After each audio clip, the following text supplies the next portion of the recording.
What is up, babies and gentlemen? I'm Sal. And I'm Tiffany. Did you call everybody babies? Did you see babies and gentlemen? What was that? I was going to do the intro. Well, let's do it. No, you've already done it. I didn't say anything helpful or useful or good. Perfect intro. I don't think so. It's fantastic. Best intro I've ever heard on this channel. So. I mean, I love it. When you get ComicPop, you get the best. This is what you're getting. That's right. It's spectacular. Hey, everybody. Welcome to Off the Rack. I'm Tiffany. I'm Sal. And this is the comic book review show where we take the books from last week. We tell you what we thought about them. We talk a little bit about what was going on in them. We give you our thoughts. We talk about the news. Yes, the news. And then, well, we do that first. And then we'll let you know what our book of the week was. We'll go over any super chats that you might have sent on over. And then we'll talk about what we're excited for that's coming up this week in the world of comics. That's true. Very good. Excellent job. And sometimes we do interviews, which is today. And it's a big one. It's very exciting. So hopefully you're here. You're going to stick around for that. I think it's going to be a really good one. I don't want to get too ahead of myself, but I am excited to have I'm not this doing guest. it, so I can say it. That's fair. I'm not doing the interview, so I can be like, I'm excited for the interview. Yeah. I think it's going to be a good one. I was going to say, where are the headphones for this interview? And I found them. They're over there. I put them over there. Yeah, I'm going to grab them for you. I appreciate You know what's the shame about this setup? What's that? I can't roll away anymore. I mean, we could move that wall. No, that wall's got to stay. That wall is right where it should be. No, I can't. I have to just get up and like awkwardly walk out, which is fine. Fine. Just so you got that to look forward to. Me awkwardly walking out. Yes. I don't know what this energy is today. I've got energy. Yes, I do. Yeah. I think it's just because you have a day off tomorrow. So I do. I've got energy. How about... But yes, if you want to sponsor today's show, you can do so by using Superchats. Ask a question or comment, read here on the show to be part of the show forever. We do appreciate all your support. And of course, there is no paywall for you to enjoy this show. So if you are not of the super chat variety, you can still just participate in the chat. We do appreciate you guys being respectful and cool in that chat. Of course, as always, a lot of news in the world of comics today. A lot of discussions being had. Obviously, for me, the biggest one was DC Marvel had a crossover, despite the fact that there was did. I know. Well, I had quite a few people asking that question when our episode of Back Issues dropped because people didn't know because there was virtually no marketing done about this. The takeaway was that Matt Fraction and Jorge Jimenez's Batman sold 500,000 copies of the first issue, which, to put it in perspective, is double the amount of sales for Absolute Batman #1. Matt Fraction's got to be feeling pretty good about that. I mean, I would. I got to tell you, that's a. I don't know where that comes from. Yeah, that's interesting. I honestly don't. It's not to say that it's a bad book. It's a great book. It's a fun issue to read. But I didn't hear a lot of hype about it outside of some like art. You know, there was a lot of promotional material being produced, mostly just by Jorge Jimenez being like, I'm really excited about the new suit design. Here's some fun promotional stuff. There's a great image of like Bruce Wayne Batman, like kind of after a fight. He's got one boot off. He's got half his mask destroyed. They really turned up the contrast on the blue, like really brought home the blue. Maybe that's what it is. It could just be people are hungry for the blue. I don't know. Are you? I do appreciate the blue. I do love the blue on the bat suit. So I am a fan. That was like one of your favorite suits of all time. Yeah. It's not the suit. Like, it was just the way you said it. Because the suit they made is a new suit. It's not the Neil Adams suit. Okay, but to me, blue Batman means it's just I'm sure if I saw them side by side, I'd see the difference. You need one thing. Yeah. There's one thing missing. What is it? It's the yellow disc. Oh, right. Okay. You need the yellow disc. You love he loves the disc. Love the disc. But yeah, so that was fun. I was excited to see that. Scott Snyder dropped the image of the Absolute Joker, and I could not be less enthused. Yes. Well, get ready for it. I'm gonna guess that's something. Was that after the numbers came out? No, it was before. Okay. But there's no way they don't know the numbers, so Yeah. he definitely knew Yeah. how Batman Prime I'm gonna have sold. to see it. I have to see it. I think you do. Oh. Ta-da. Absolute Joker. He's a dragon. Do you remember? Or Violator. Was it during New 52, during Snyder's run? Was there a cover of Batman that is the evoking the image of Christianity killing paganism? Yeah, slaying the dragon. Yeah, in which Joker is the dragon. 100%. Yep. Oh. Well, you know, that was... This is how my brain remembers. That was a metaphor. Literally, he's literally a dragon now, I'm just saying, like, that... Literally. That's how my brain remembers things. Yeah. I saw a lot of chatter about this, none of which was critical. It was mostly just people being like, boy, Darkseid really never forgot about that time the Batman shot him with that Omega bullet, or like, did he? Like, everything bad that can happen to Absolute Batman will, including turning his greatest nemesis into a kind of demon from Spawn. Sure. I mean, Yeah. that could be just like One of his final forms. Sure. It could be that. It could be maybe more symbolic. Yes. I'd be surprised if it was Sure. it's symbolic, and also literally he's a dragon. It could be like Dragata's influence. It could be Capullo's influence on Dragata. I don't know anything about Berserk, but there is a big belief out there that the Berserk manga has directly influenced the Absolute Batman line. I'd like to know one of two things. Are there demons in Berserk? No. One is like, how much is Dragota really like taking the reins? Not taking the reins, but like in collaboration. Or they are like. So this. I'm wondering what his influences are, and then I would wonder. I know Scott has children, what they're reading big time. Well, we know that his kids are into anime, and right, but we also know in general that like oftentimes creatives, like whatever their children have influence on or influenced by, tends to influence them. Absolutely. Because it's like you only have so many hours in the day. Well, not only that, but you want to stay relevant in this game. You want to see what the young people are interested in. People aren't talking about your book, then your book ain't. You might as well not exist. Yeah. So. What's the matter? Nothing. Okay. So yeah, it's just, I saw that and I'm like, oh boy. Because this is like the third version of Joker we've seen from Absolute Universe, despite him not actually doing anything. Like, he shows up in the last page of the first issue of Absolute Batman, and he's just a dude. We see him in the Bane issues where he's a sexy man. We've seen him at the end of the first arc. Sexy man. Yeah, he's a sexy man. And then we saw him at the end of the first arc where he's got the babies. You finally saw again. Yes. You look back and you were like, I did not remember this. Here it is. Yeah, I didn't remember that literally at all. Like seeing it was almost like seeing it for the first time. Well, and I remember just kind of like rejecting it. Like when I first saw it, I was like, all right, I don't care. Like we're too early for me to see this. But the guy's really keyed into the fact that like he's Bones. Like that he almost needs them in order to constitute himself. So yeah, maybe he is otherworldly. Maybe he is from Apocalypse. I don't know. Maybe he's Darkseid's id. This is all coming down to Absolute Batman is the max. Finally. There was a crossover. I know. And finally, there was also like a little bit of interesting news. Chris Condon announced that Green Arrow, his run is ending. And Scott Snyder went on Twitter and was like, yeah, it just didn't sell. Numbers were down, so it got canceled. Now, that's a paraphrasing, and it's not a direct quote. But the long and the short of it is, book didn't sell, so the book got canceled. And that's how it works, babies. Babies? Babies and gentlemen. The thing about it is, and it's like there's an opportunity here for a teachable moment for the audience at the very least, which is pre-order your books, folks. At the end of the day, it sucks and nobody wants to do it, and it's not how business is run. When are we going to do our video? I don't know. We got to have time. All right. But somebody said Birds of Prey also got canceled. Birds of Prey also is ending. I don't know. Look, I dropped the book. It's sales. The book got canceled. Which is a damn shame because it was a great book. You know what it was? Got a little long in the tooth. It's just like, all right. Not enough shakeups. Okay. I do appreciate a good, long, healthy run on a book that just enjoys the space. They're getting really into the headphones. They're just dancing along with the jog. That was what Birds of Prey was. It was like, hey, you going out for a jog? You're going to go for a good, long run? Maybe the book just got way into the music. Started punching the runners. I don't know. It was metaphor breaks down. The point is, I think the lesson here is don't run a marathon with Sal. No. Or I will hit you. Apparently. I will get way into my Weird Al mix. I'll be like, dare to be stupid. But yeah, it's it's a shame the Birds of Prey was ended. I feel like,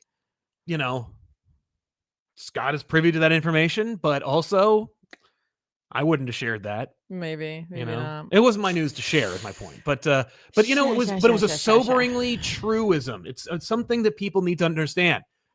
If your book doesn't sell, your book will be canceled. If the numbers go down, your book gets canceled.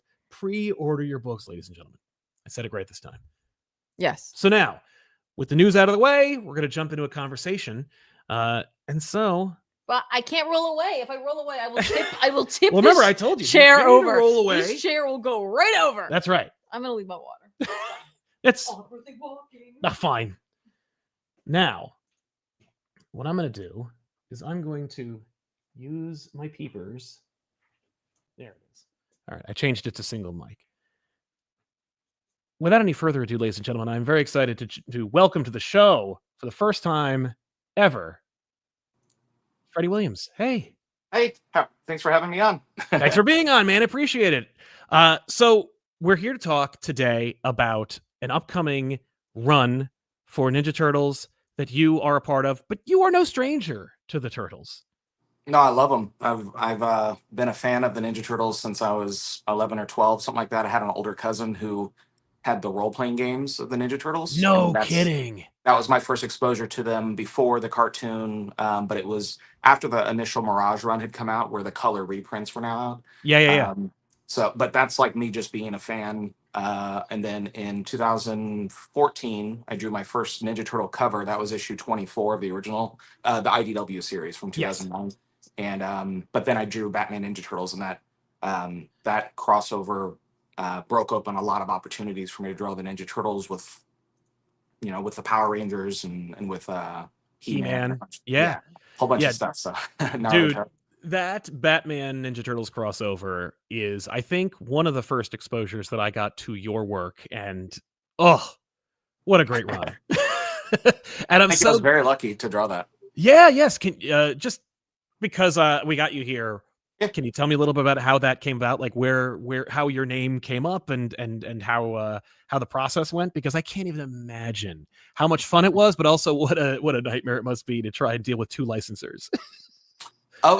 Just to answer the second part first, is that it went really super smooth. There was the fear that having a lot of these are very high profile intellectual properties, obviously, and so they I could see where Viacom/Nickelodeon would want to maybe them and DC Comics just pay a lot of attention to the books and stuff, but either they felt like just let them do what they want, or they really liked the way that James, Tiny, and the writer, that the two of us were handling stuff, or some combination of that. But they were pretty hands off, or at least they didn't really give us many notes and stuff. So it was actually a dream to work with them like that. And I've worked with many crossovers since then, and not all of them are dreams, but that first exposure was sublime.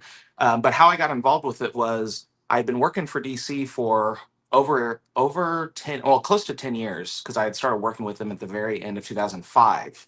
I'm an old guy. So I've been, so 2015, I had seen a tweet by Jim Chadwick, who was my editor at the time. He's no longer at DC Comics, but he was, I owe him my life, basically. But he was my editor for some Batman stuff we had done for some digital first Batman books. Gotcha. And he had tweeted about a Green Lantern Star Trek crossover that was coming out. And when I saw that tweet, I just deduced that if DC and IDW were friendly enough to be doing that crossover, I just assumed that they might be doing other crossovers. So I contacted Jim and asked him, hey, if you just happen to want to do like a Batman Ninja Turtles crossover or something.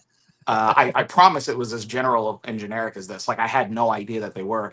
If you would like to, he'd already seen my Batman stuff, but I included a link to some work I had done for the Ninja Turtles, and then most of the work I had done that was published was not in ink wash, like some covers I had done, but most of my sequential work was not in ink wash, and that's how I wanted Jim to see how I did that in sequential. So I had a link to a Conan 8-page short story I just done for Dark Horse, and that was in ink wash. And I sent him that stuff, and about a week later, he replied, here at the DC offices, we were joking that you must have been psychic, because on the day that I emailed them, they were discussing a Batman Ninja Turtles crossover and who would be a good artist, who would fit, and that I happened to email on the right day. He thought that I was a good fit.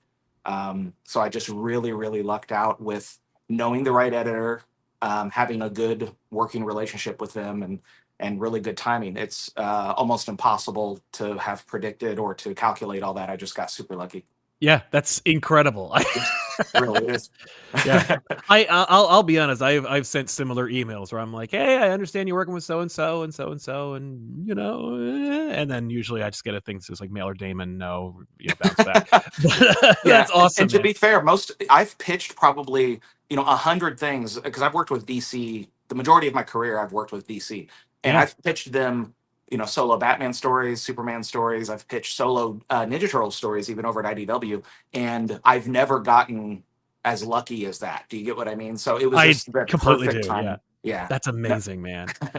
So telling us, getting more into the new, you're working with Gene Luen Yang on the next run of Ninja Turtles. I believe it starts in issue 13.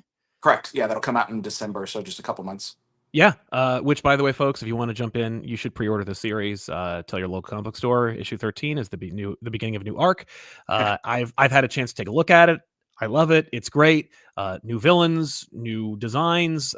Turtles are what you'd expect from this master over here, and the just their dynamic and everything. It's awesome.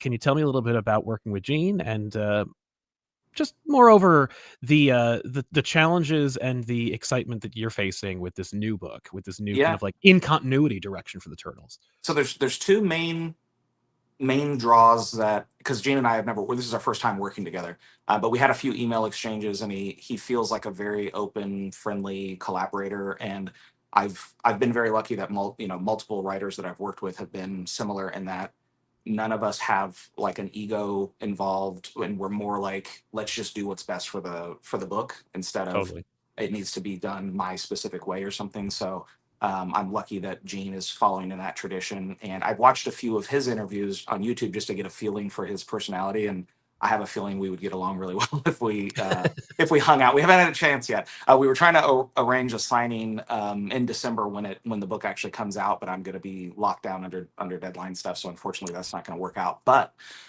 the character wise, there's two characters that are focused on in issue 13. One is Donatello, so I can talk about that, and even Gene has talked about it. The other character is a spoiler, so I can't talk about it. But these are two of my very favorite characters in all of the Ninja Turtle universe, and that's without us. That this is just what Gene wrote, how he wrote it, and these are two of his favorite characters as well. So as soon as I read it, I really clicked and with the vibe. By the way, I just want to point out, because I think it's been credited just to me, but the character design for the new assassin was initially designed by Ben Bates, and then I revamped his design. I'm just pointing it out because he kind of cracked the nut on how I'm going to mispronounce his name. It's like, it looks like the word Ujigami, but it's not pronounced that way. I know that, but that's how in my brain, because I have no idea how it actually sounds. Or I heard Gene pronounce it once, and it like immediately left my brain. So, but the new assassin. Sorry to embarrass myself, but the new assassin was designed by me and Ben Bates. I just want to point that out. Oh, right on. Yeah. Well, let's set the record straight. I appreciate it. It's so funny. I got a chance to talk to Gene at San Diego Comic-Con this past couple of months, and we chatted a little bit about the upcoming run and his favorite turtle, and we had to do this thing where we had to say our favorite turtle at the same time. I'm not going to force you to do that, but do you have a favorite? And I've got too many answers for this though. But if we're just going off of character, it's Leonardo. I've always loved Leonardo. I'm always drawn to leadership characters, especially like hesitant leaders that are really good at it, but they have like a lot of psychological baggage where they don't want to be the leader, but they're just kind of thrust in that position. I feel like those are the types of personalities that just even in the real world make for the best leaders. The people who are usually aspiring for leadership are oftentimes doing it for what I would consider the wrong reasons or selfish reasons. But Leonardo is kind of thrust in that position. I don't even think he wants to be leader. He's just Splinter sees it in him and pushed him forward to do that. Donatello's my second favorite character-wise, but Raphael's my favorite to draw. Yeah. And then one of my closest friends, a fellow Ninja Turtle artist named John Simariva, who he drew the Batman Ninja Turtles Adventures, which visually looks kind of like the animated style. Mm-hmm. And he's done a bunch of other stuff. He's done, I think it was, not Multiversity, a new crossover book that came out last year. I can't remember exactly what it's called, but it's something like that. And he did an amazing job. But he's drawn a ton of stuff. And anyway, he is one of my closest friends. He lives in Australia though, so we don't get to see each other very often. But when I draw Michelangelo, I always I just like superimpose John Simariva's mannerisms onto Michelangelo. So I get to like visit my friend psychologically by drawing Michelangelo with his mannerisms, his hand movements and stuff. So Leto is definitely my favorite, but each of them I'm in love with. So. That's awesome. What a great answer, because no one ever says Leonardo, and I will tell you, it's such a simple pleasure is when you watch the Turtles in any iteration or read about them or experience them in any way. I'm always rooting for Leo. Mm-hmm. You know, I feel like there are a disproportionate amount of Raph fans who want to see Leo brought down. And I appreciate just the boosting for this dude who is a reluctant leader, like you said. He is very much a great protagonist to follow along. Donatello is my favorite just because I like I dig the nerd. But I appreciate that. That's awesome. So yeah, I guess folks should pre-order the issue of Ninja Turtles number 13. You're starting with that. Not to be outdone, of course, Jason Aaron and Juan Ferreira's run is just wrapping up shortly before that in October, I believe, for issue 12. Folks, check out that issue, and it's a doozy of a wrap-up, but it's also a beautiful dovetail into what you guys are working on.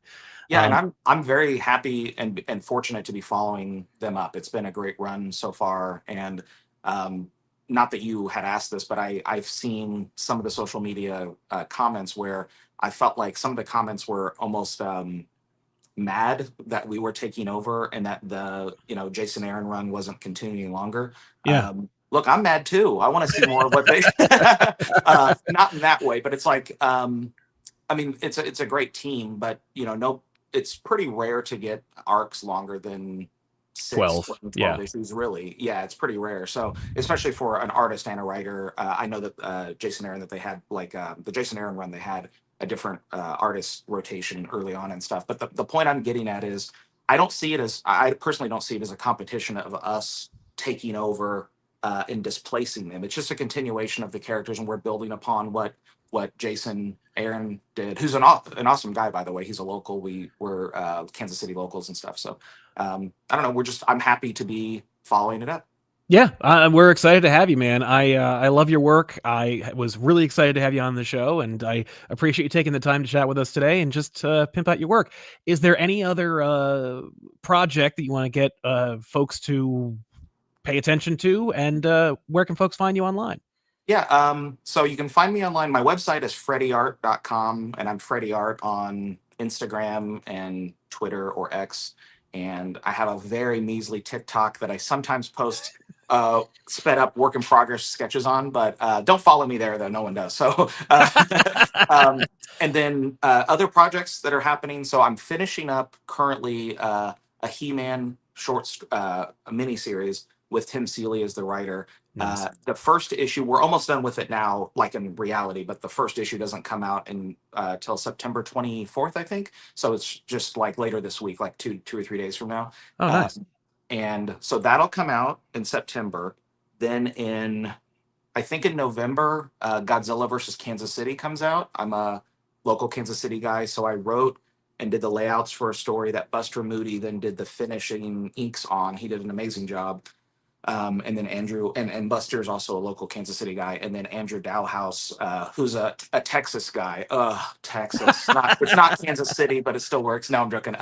But Andrew Dowhouse is a long-term collaborator of mine. He's an amazing colorist. He's doing the colors, so I think that'll come out in November. Then December will be my first Ninja Turtle issue. So also, I think December will be the trade paperback for the Turtles of Grayskull crossover that we did, which has Ninja Turtles and He-Man. So December will be a good month. If you can't make it to a comic book shop until December, make sure you're picking up all of the He-Man miniseries. It's called He-Man Sort of Flaws, and then Godzilla versus Kansas City, the first issue of Ninja Turtles, and the Turtles of Grayskull trade paperback. Spend all your money on those, and then moonwalk right out of the comic book store. That'll be the power move there.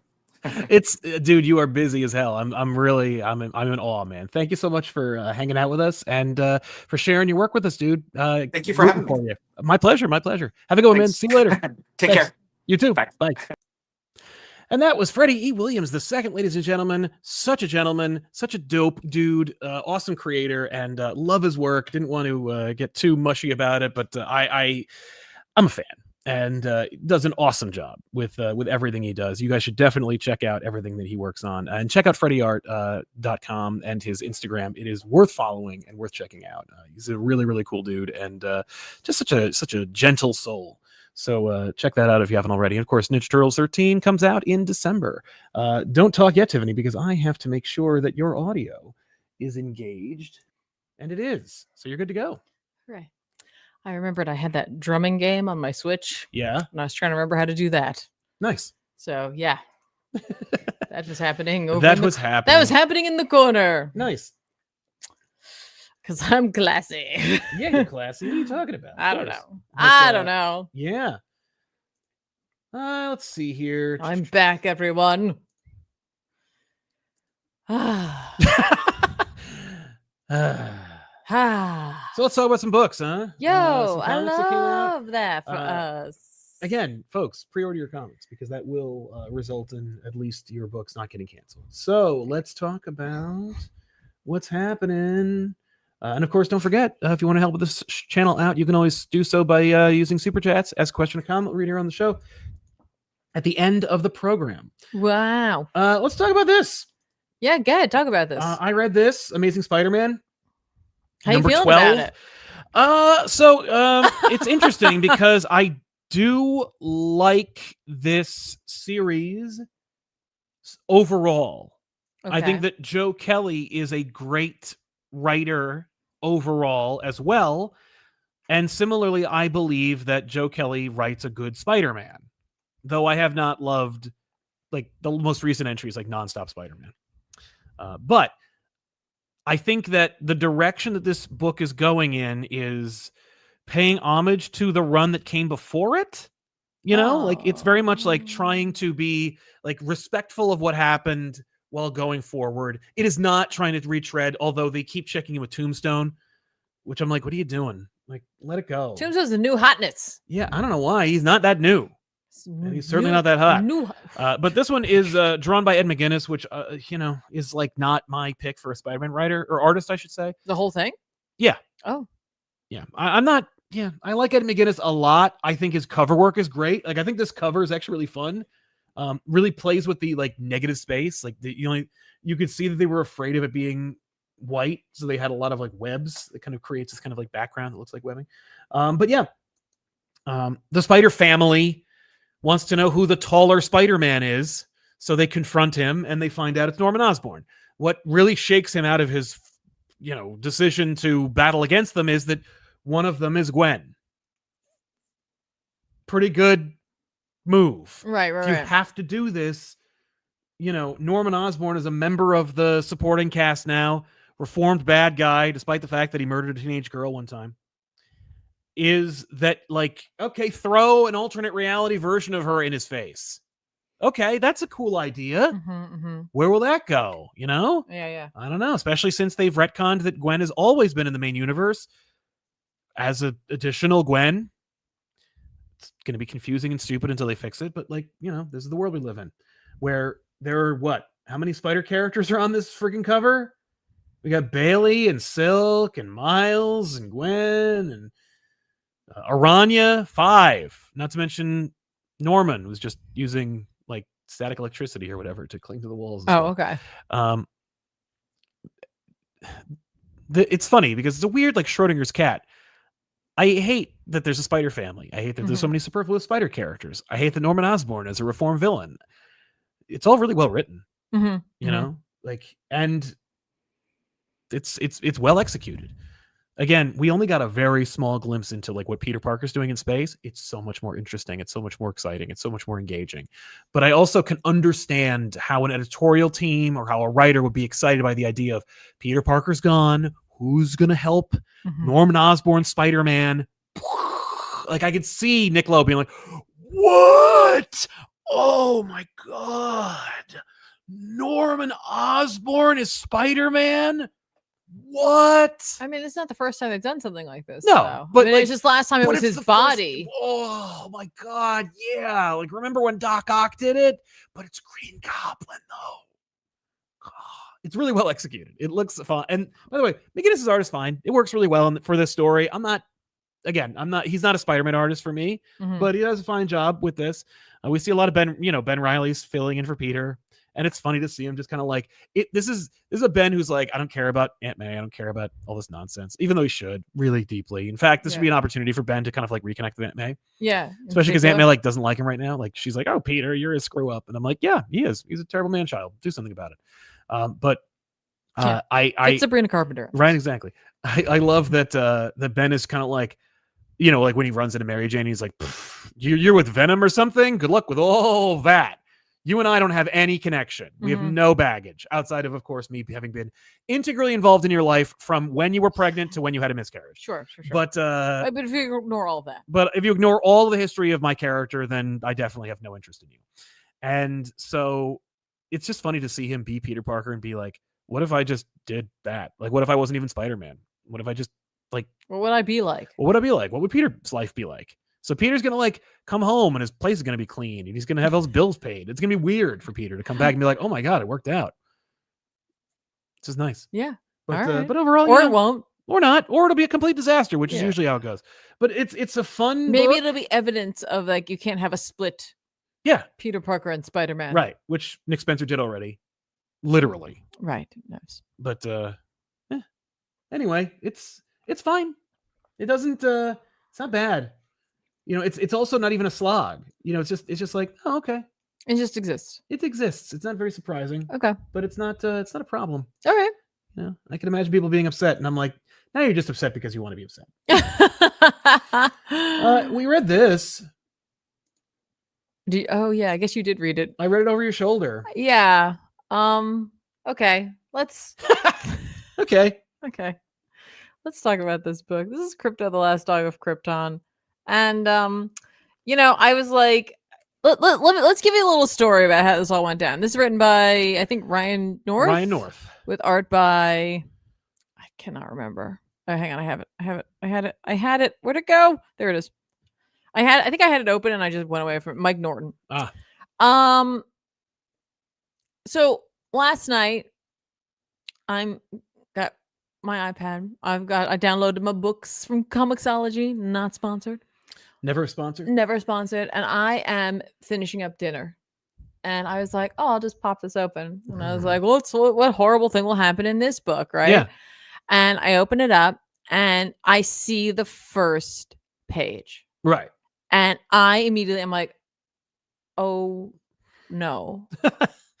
Yep. I don't think I'm going to be okay, because it's like, I can see the writing on the wall, but I don't know how it's going to go down. Yeah. But by the literal second panel, I'm like, huh. Yeah.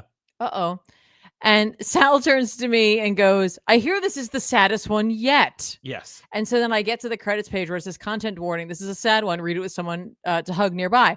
So I read it next to Sal. And I think by the third page or the fourth page. And I was like, it was right before the credits page. Like when they were sleeping. Yeah. I had already started to well up because I was already living 1,000 deaths. Right. Like I was already going through what I thought was going to happen in this book, which does in fact happen. Occur, yeah. And okay. This book is powerful and sad, and I can't recommend it to anyone who loves animals. I just can't. I'm sorry. I can't, especially not this issue. This issue destroyed me. Sal watched it happen. The art is rough. Yeah. Great. And I don't mean that in a dog punny way. I mean, like, what is depicted so well that it made me like so upset. Exactly. So upset while I was reading this. This is, I've never read We Three, and there's a really good reason for that. Yeah, there's no point. I literally couldn't. There are moments in this I will never forget happened. I hope I would do. Yeah. Like I hope I do. Like if you want to read this, I don't. It's not a bad book, right? It's just this issue in particular was egregious to me, and like I'm not mad about it. I am just like, this was not necessary. Right. It's misery porn in a certain respect. Like in its own way. It's just deliberately trying to make you sad. Yeah, this was designed to evoke an emotion, but it was at the expense of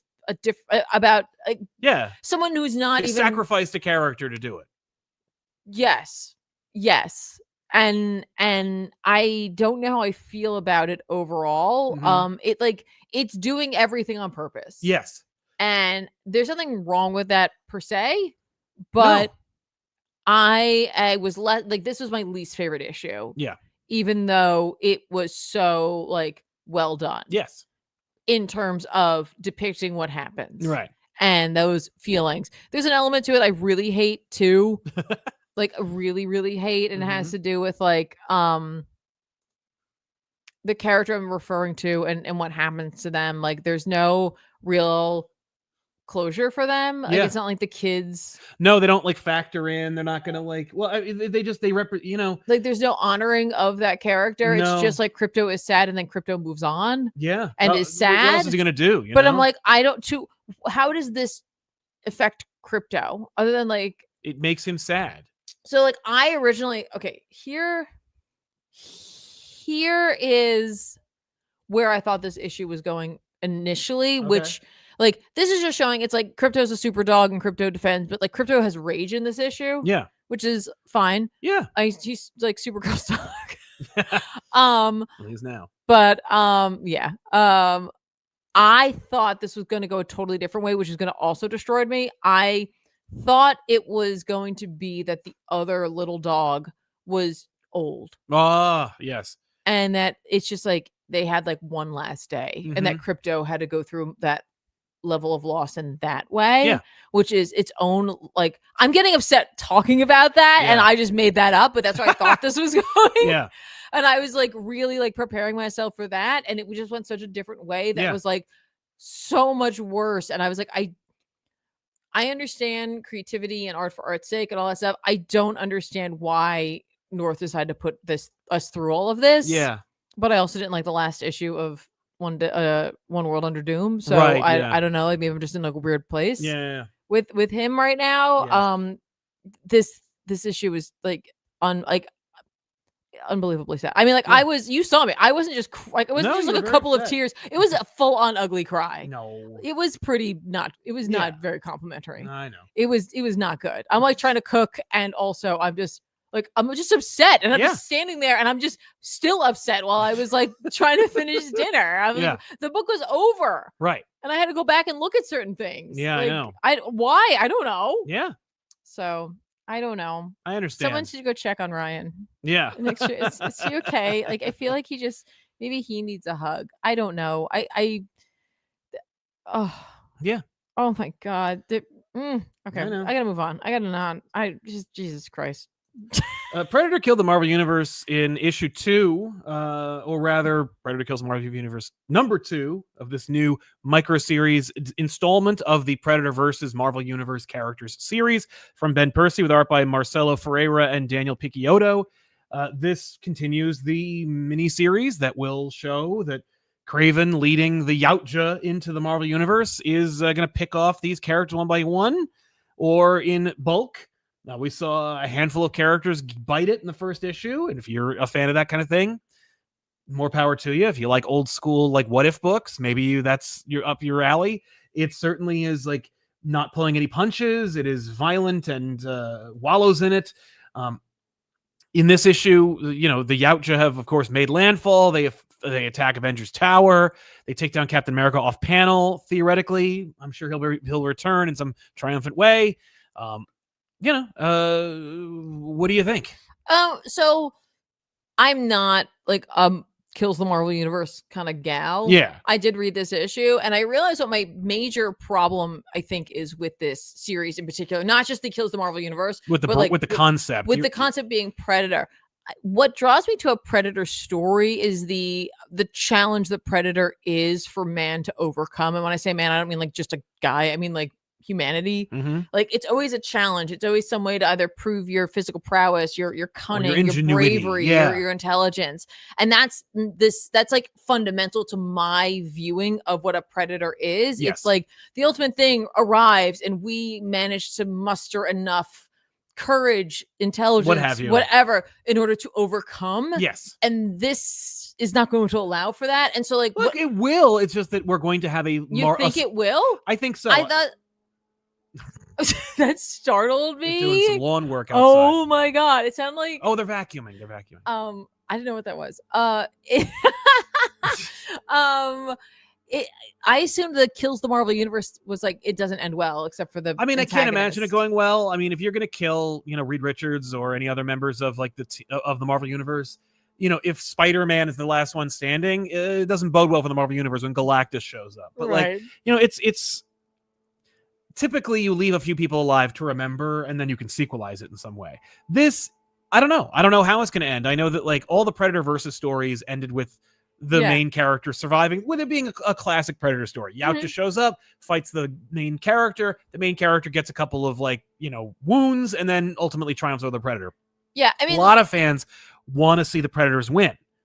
Why? I don't know. The Predators are a device to tell a cool story and showcase the protagonist. That's, I think, what the problem is it's not like, because I see someone in chat mentioning, but it's like that's what the title says, and I understand that. What I'm expressing to you is that like my concept of what makes me have joy from reading or watching anything Predator related is that he is a device, like you said. Exactly. Like it is a device to prove that at least one person of the group is going to make it in some way, shape, or form. Yeah, I mean, like in the first movie, everyone's wiped out basically except for like one guy. Yep.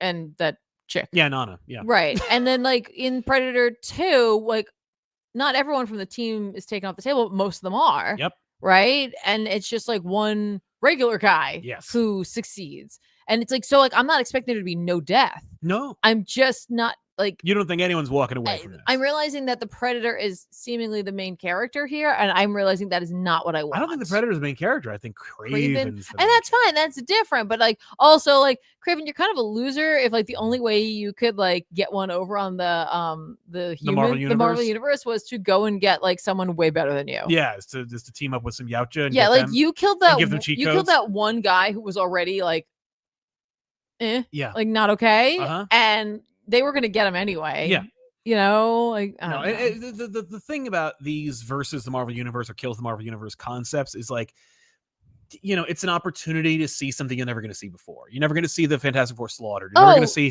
and like the last page reveal is that like, oh no, the Hulk. But like obviously they're going to kill him, and it's just a fun opportunity to see how are they going to kill the Hulk, and then have power scalers lose their minds over it. Sure, and maybe I'll just check in on this later down the line. Yeah, like this feels like maybe I just read the last issue. Yeah, I'm honestly I don't hate this. It's not what I look for in a Predator story, but I knew what I was getting into when I picked it up. I guess it's and also I'm very like familiar with this concept. It's also weird to be calling it Predator because it's obviously you have to call it Predator because that's the name that people are associating with it with the series. Like just Predator versus Wolverine, Predator versus Spider-Man. But like it's not a Predator. No, it's like a fleet of them, and that also is less exciting Predators, to me. Or Kraven, really, but like. Yeah, it's the concept of Predator versus the Marvel Universe. But yeah, it's I think it's fine. I did not have an issue necessarily with the art shift. There's a quick slip in for a different artist towards the end of the issue. I didn't even notice because I was so thinking about like what you were looking at. Yeah, and like what mattered to me. It did. The artists are so they approximate each other's style in such a way where you might not notice. But I don't know. It was. I'm like, oh, like why don't you just delay it and have the one artist do it? You know what this is a little bit like? Okay, I'm gonna give like this is a really kind of weird analogy. I don't know if it really works.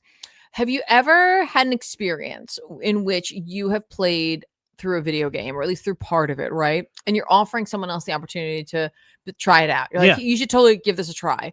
And so you start the game over for them and you hand them the controller, right? And as they're going through it, they come to like a first type of boss situation, but you have set them up where you're just like, he's going to do this, he's going to do that, you're going to want to use this, you're going to want to use that. And then they get in there and they're able to do it maybe first or second try. Right. That's what this is. Yes. Like Craven was like, hey, here is all that I can't do this myself. Yeah, I literally couldn't do.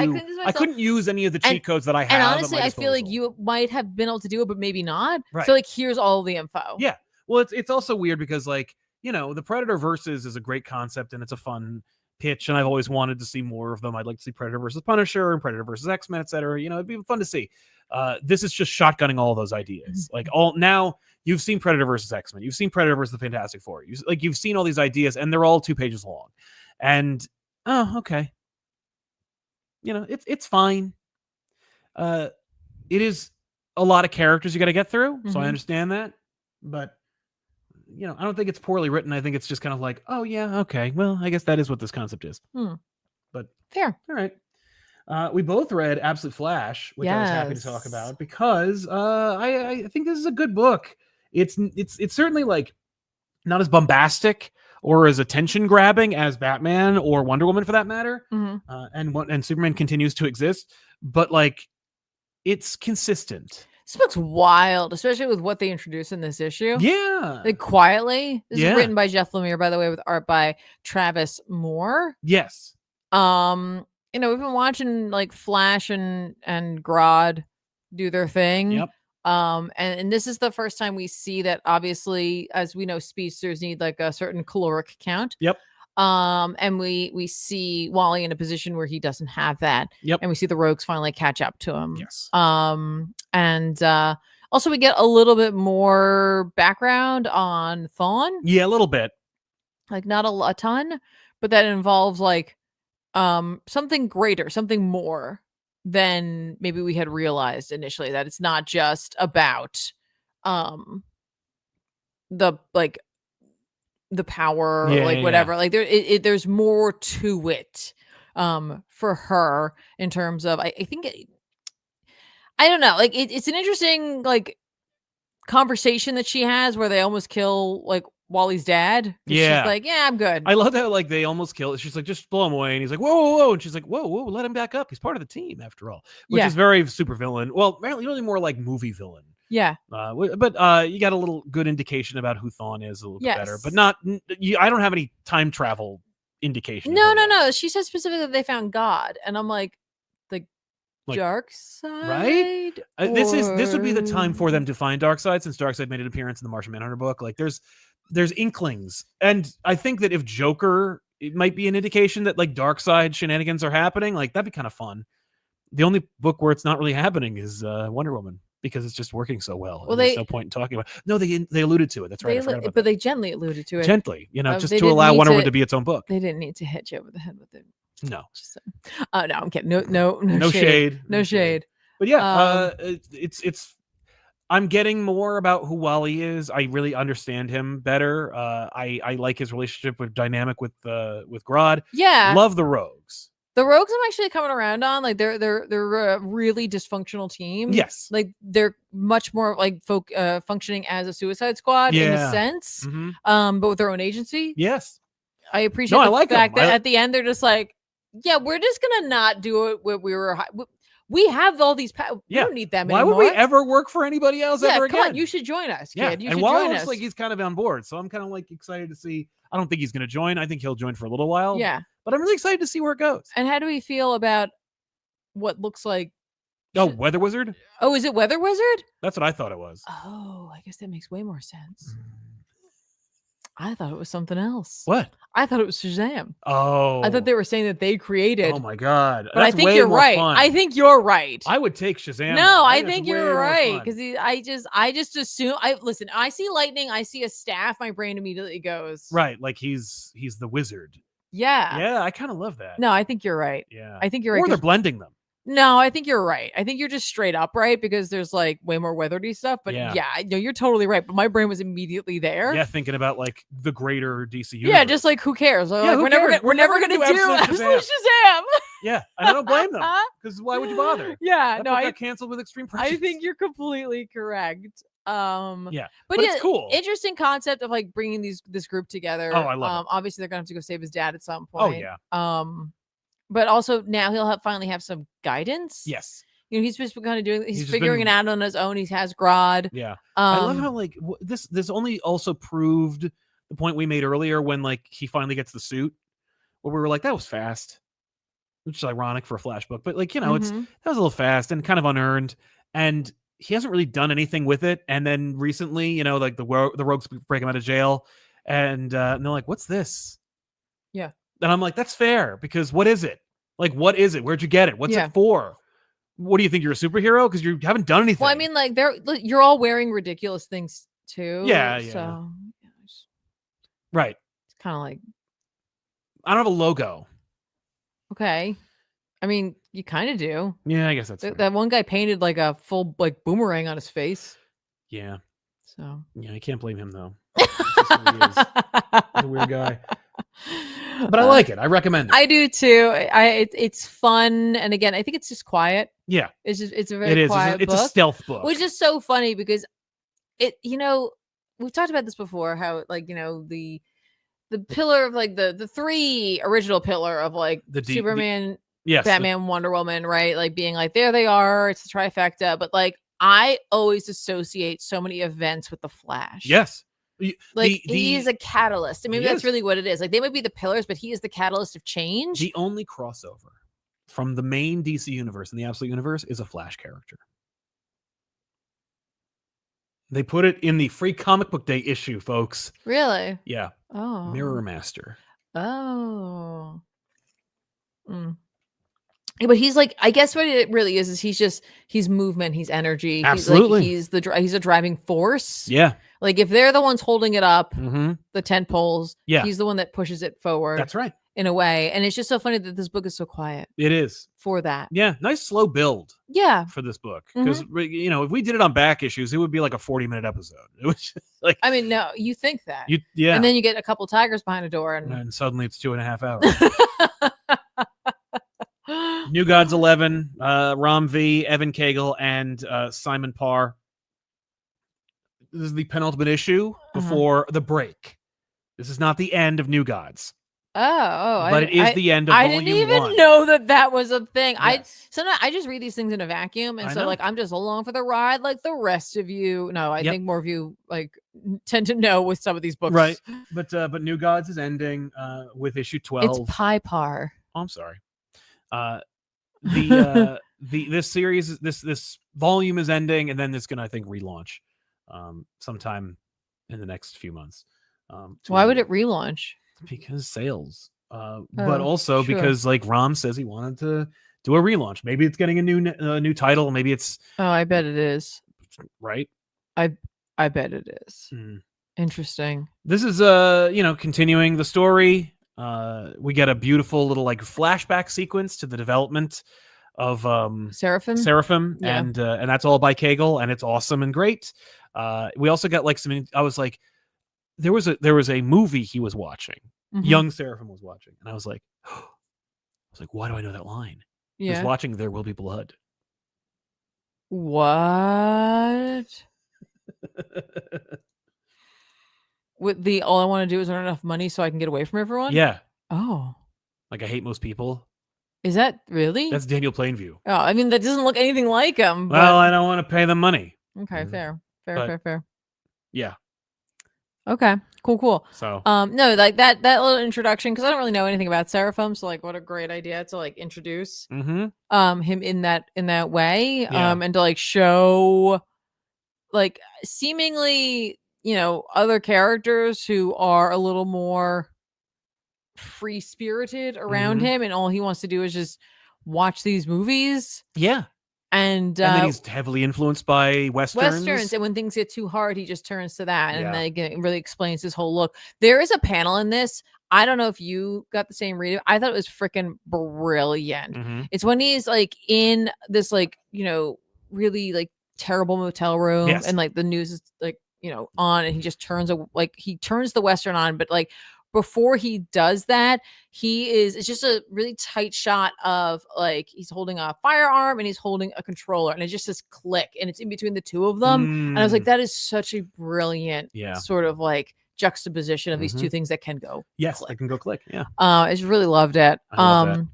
But yeah, like you know, he's just comes across as like kind of like a naive kind of character. Who's like could be conceived as tragic, but kind of set himself up for this because maybe he just, you know, ignored a couple of things that wanted he to believe it more than he did. And that, like now that he's faced the reality of it, like, you know, he would with the TV, he can't handle it. He can't change the channel. Yeah, that's right. He has to deal with these ramifications, and he's not ever really maybe had to do that. And I was like, this is really some interesting stuff that Rom is saying here. You know, we've all been put in those positions where it's like we the do rubber wish hits the road. we could just turn the channel. off. Change the channel to like something that was like more familiar and and comfortable. So they take the Avatar. Desaad's working with Maxwell Lord and Granny Goodness, and they take off. Yeah, they're gonna go to a black hole, or the black hole that's like putting out energy as opposed to pulling in energy. Right, that's right. And Orion's immediate reaction is like, all right, we're just gonna go to war, basically. Yeah, let's go to war. And then Mr. Terrific's like, we just like fought for you, like in your rights and your ability to live here. Please don't like start a war. How about wait a minute? How about and like then we'll team you up with some leaguers, and we'll like how about it'll be your war, but like it'll be our, like we'll mitigate it. He's bit. Like Scott. Yeah, Scott, please, can you help me out here, buddy? And he's like, yeah, no, this is like, whoa, big hey, guy, man, let's slow it down. What are you doing? But yeah, so they Orion and Mr. Miracle go off to like chase after them, while Barda and Wonder Woman fight the Furies, which is a really cool. No, Mr. Terrific stays behind. No, Mr. Miracle. Oh, Mr. Miracle. Yeah. Sorry. It's Mr. Miracle and Barda and Wonder Woman. They all go. And there's that other guy who I never remember his name, but I like his design. I loved Barda and Wonder Woman. Oh, yeah. Fighting so the great. Furies. Like, we've done this before. Yeah. And like, it's so much fun. Like just watching Barda get a chance. I think any opportunity Barda has to fight the Furies, she will absolutely take. Good stuff. Agreed. But yeah, I mean, I don't. The Niktari show up right at the end. We knew that threat was they're coming through the black hole, showing up exactly. You know, and it could also just be that maybe this is taking a break because if this has anything to do with Darkseid, that they can't maybe deal with this until other things are dealt with in terms of the Absolute Universe, in terms of like DCKO. So it could just be also really good timing. Yeah. For Rom to go off and maybe do a little something else in the meantime, like and then come back. Yeah, because I mean, like, well, when I say sales, I mean like. You take a break from a 12-issue miniseries or series. You leave for, let's say, 3 to 6 months to a year. No one's going to buy a 13th issue more than they're going to buy a number one. When I say sales, I mean sales dictates the math behind the decision. Right. I don't mean that the book isn't selling. Right. Though I think that an issue 13, 14 will sell worse than an issue 1. Right. That's fair. So that's fair. But yeah, again, continues to be a great book. Though, the Kegel art gives it that gravitas, that weight that I'm looking for. Yeah. I didn't think that the art for the second artist was inferior. I think it actually was. It feels like a deliberate decision, in as much as Kegel can't do the whole book. Let's give it to somebody else. But picking the superheroes for that art. Yeah, it has more of that feel. It's fine. Reminding me a little bit of like a softer Darrington in some cases, though not most. I didn't think it was bad. No, it's just such a different. It's a very different vibe. Very different vibe, and definitely pulls it more towards like stereotypical comic book. Sure, which I think they want you to think, or at least feel, because that's where we're I get that, where we're kind of transitioning. I like this book. Jumping into the Ultimate Universe, I decided to check out the Ultimates again. Ultimates number 16. What's it called? Usual team. Dennis Camp, Juan Frigeri, It's all told from the perspective of one young girl who's part of the resistance, and we watch as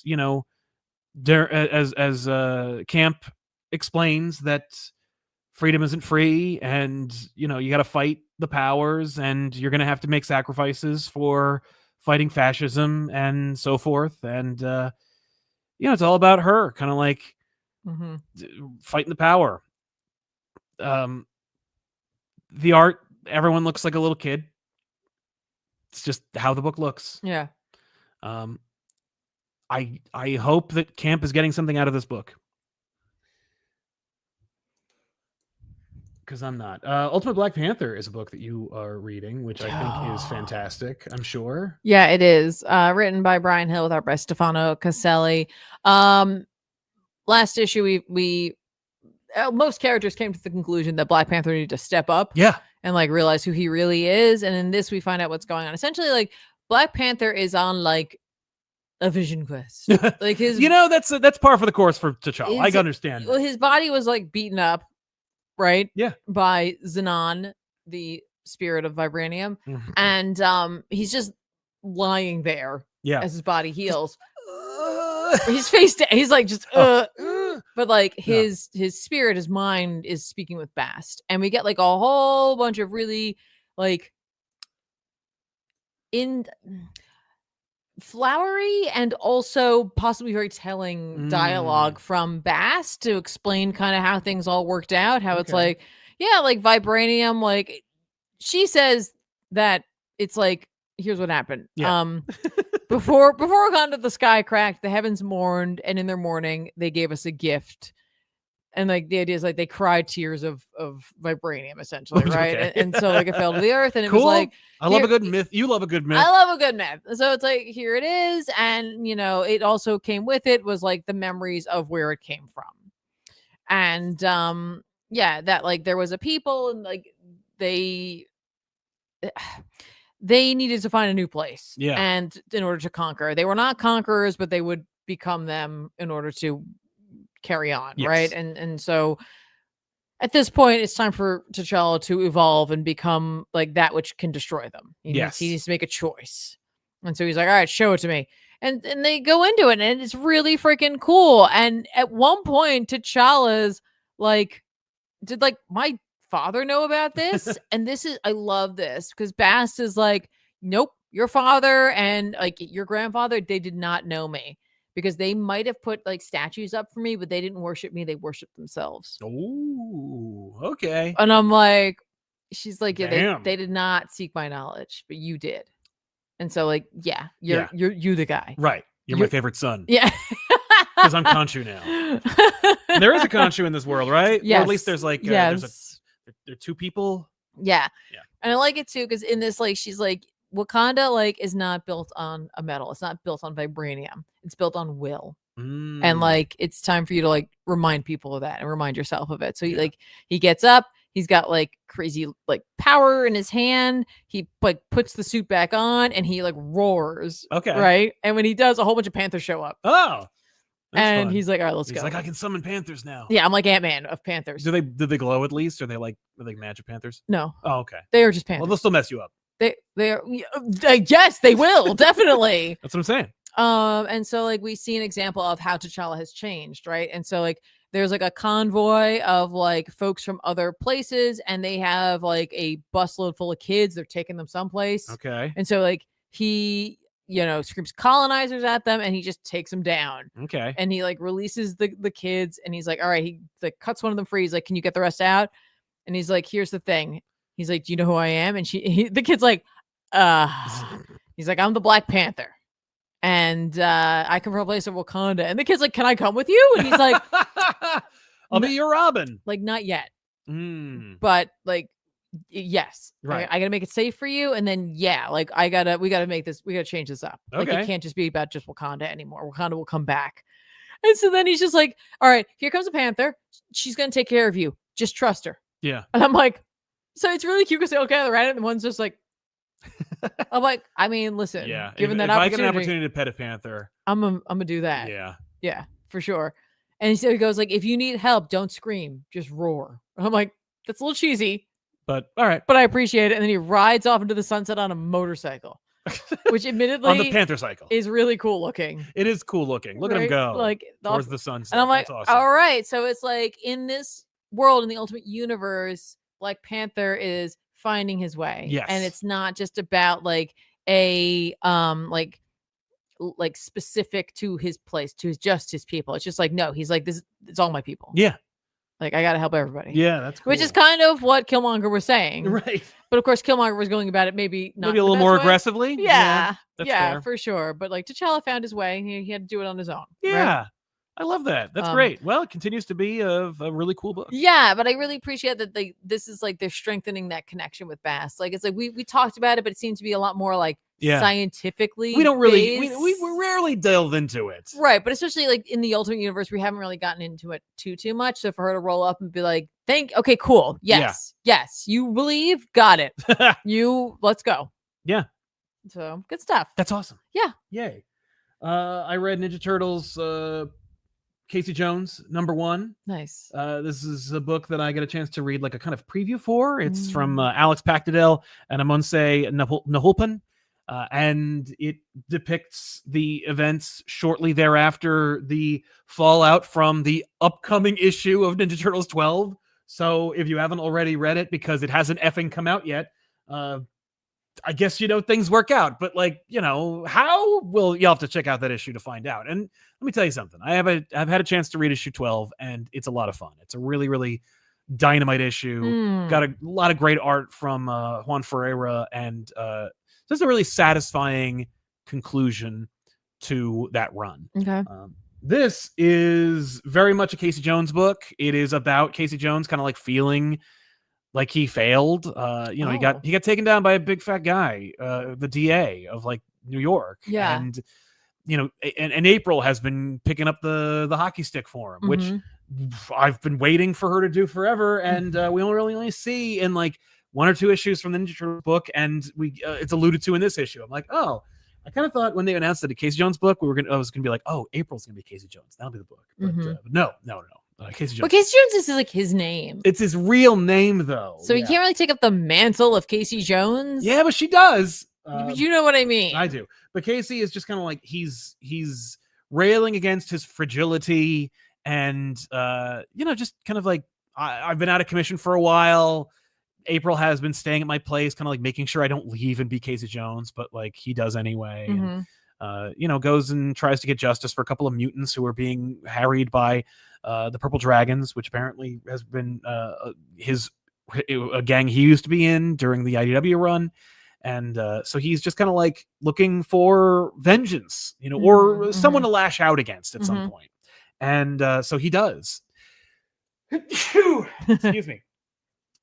So he gets into between a rock and a hard place, and then maybe a cameo appears from some 4 characters who you would expect from a Ninja Turtles book, and hammer home the core concept, which is that Casey Jones is on a journey, and he's trying to find his place in the world when he has had his faith and his in himself and in his mission shaken. And so it's a really fun character study, but also is full of action and some really fun art from Nahulpan. It's really good stuff overall. If you like Casey Jones, you're going to enjoy this. If you enjoy character studies or just kind of like solo character books, especially set in an interconnected universe that you may have some passing familiarity with, you're going to enjoy this book. If you're hoping the Turtles will show up, hey, you know what? It would make sense. I would bet on that. Did I say bless you? I don't know. Bless you. Thank you. But sorry, somebody said identity theft is a joke, April, and I was trying to write Bears Beats. Bears Beats.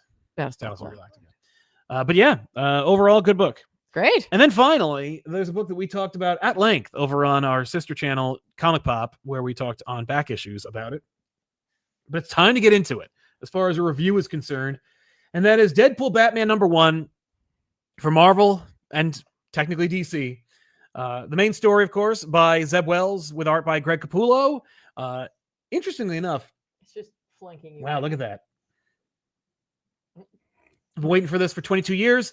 Happy to say it's finally here.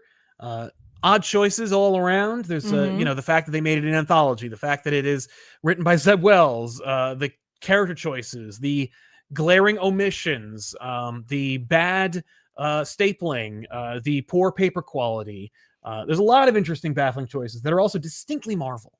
Mhm. You're like, there's Marvel for you. You made this book that no one asked for because it's Deadpool and Batman, but I also understand the math, right? You're going to cross over Batman with a character that has never been crossed over with from Marvel's bullpen. Who's your number one character? And that is always the problem with Marvel. Mhm. Especially if, and this is always a theory, this is conjecture. This has nothing to do with any inside track. What if next year they made a Spider-Man Superman crossover? That'd be cool. I think so too. And I think it would probably be the exact same book. A couple of anthologies. And I think the DC one is anthologies. But, a couple of anthologies and a main story. Seeing Spider-Man Superman team up. For one from DC, one from Marvel. But outside of Spider-Man, who's your number one character? Right. Who do you cross Batman over with? Iron Man. That said, no way. Who do you pick? I don't know. Captain America. I don't want to read that. I would. Iron Man. Did you want to read Deadpool and Batman more than Iron Man and Batman? Yes. Or Captain America and Batman? You can't ask me that now because now I know what's in here. Right. Well, it's like an impossible question. If you were to now. pitch it, there are some stronger pitches. That being said, Deadpool had a movie that came out in recent years that made $1 billion. So I guess technically that's the character you go with. I guess. I mean, I think my argument from back issues stands. Yeah. That the reason that he was chosen was because he can keep who he is and still let someone maybe like shine brighter, but like without ruining his character. Yeah. You don't diminish Captain America by making Batman. Well, Marvel would feel like they have a vested interest in making Deadpool look great. Yeah. And use Batman to do it. Instead, they were able to like allow a version of Deadpool feel authentic. And that's another genius 4D chess move, which was, let's pick a character where you can't say he's out of character because there's 4 different characters in Deadpool. Like, not literally this time, but like, which version of Deadpool are you going to get? In this one, you got the Merc with the mouth, comedic Deadpool, fourth wall breaking, but not sad clown. Okay. I know which version that is. Boom, worked. I don't want to get into the specifics of that story necessarily, but I'll say that the story is thin, but welcome. Yes. I didn't have any problems with it, really, conceptually or critically. A lot of folk had some issues with Alex Sinclair's colors. Something we didn't really get a chance to talk about. Really? Why? Because I think Glapian is the guy. I don't remember. It's Capullo is normally paired with another colorist. And Capullo threw them under the bus during the Wolverine Revenge book on social media, where he's like, he couldn't keep up with the rigors. Ooh. And it was just not well received. According to comments, I'm the only person who ever said out loud that I liked Sinclair's colors on Capullo's pencils. I stand by it. I think it looks like a Marvel comic. I think that the colors... I'm not sure I understand what the issue is, other than it's just not what you're used to. It's not what you're used to. That's exactly and the that's problem. fair. It's I mean, not, like... Well, and because Capullo and the colorist originally had been like such longtime collaborators, they really... like it made them feel like this is what Capullo's work should look like. Listen, I understand to some degree. Yeah. In that I was gonna say, I think it's who colored Supergirl Woman of Tomorrow. Oh, that's a good question. It is they don't tell me it. Why? What's wrong with you, internet? But like Bilky Evely has like a specific colorist, and I would feel weird if someone else colored it. If someone else colored it, for sure, but it doesn't make it bad. No, it just different. makes it different. Yes, I agree. That said, it was just an Matt interesting. Lopes, thank you, Matt Lopes. Lopez, Lopes.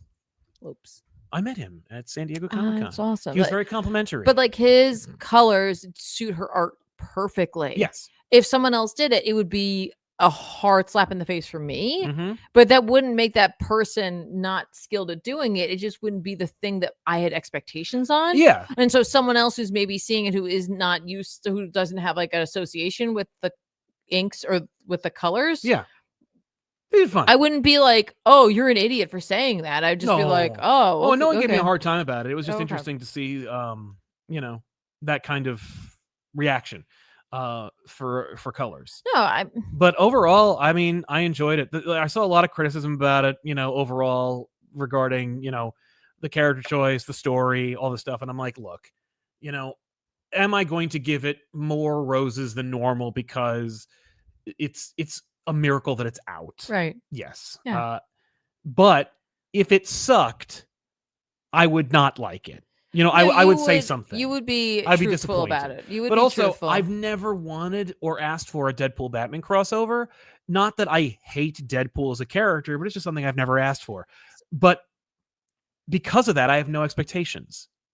Right. And as a result, I was able to just enjoy it. And that maybe is part of it as well. Like they might have also just gone with a character who people didn't have expectations on. Mhm. And I could imagine Zeb Wells being the person who's just like, let's pick a character who nobody has expectations. Yeah. So that I don't have to hear about it. I'm sure that they chose the character before they chose Zeb Wells. Probably. I think this is an apology book for Zeb Wells. I think they're like, look, you got death threats for writing Spider-Man.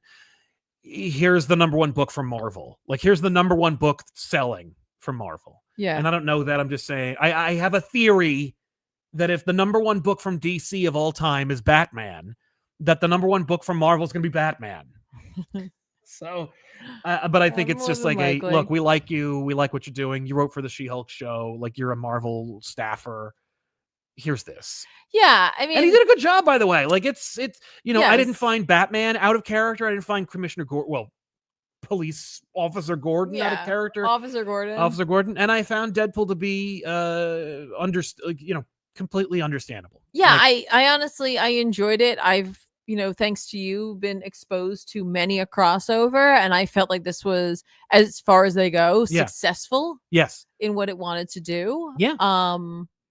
I thought overall the book, I don't know if you're gonna go through all of them. I mean, we could touch on them, but I don't want to go. Maybe like just some highlights. No, Like, no, it's fine. What I was gonna say was overall, I was most impressed by the fact that none of the crossovers felt as though anyone was being forced to put these characters together. No.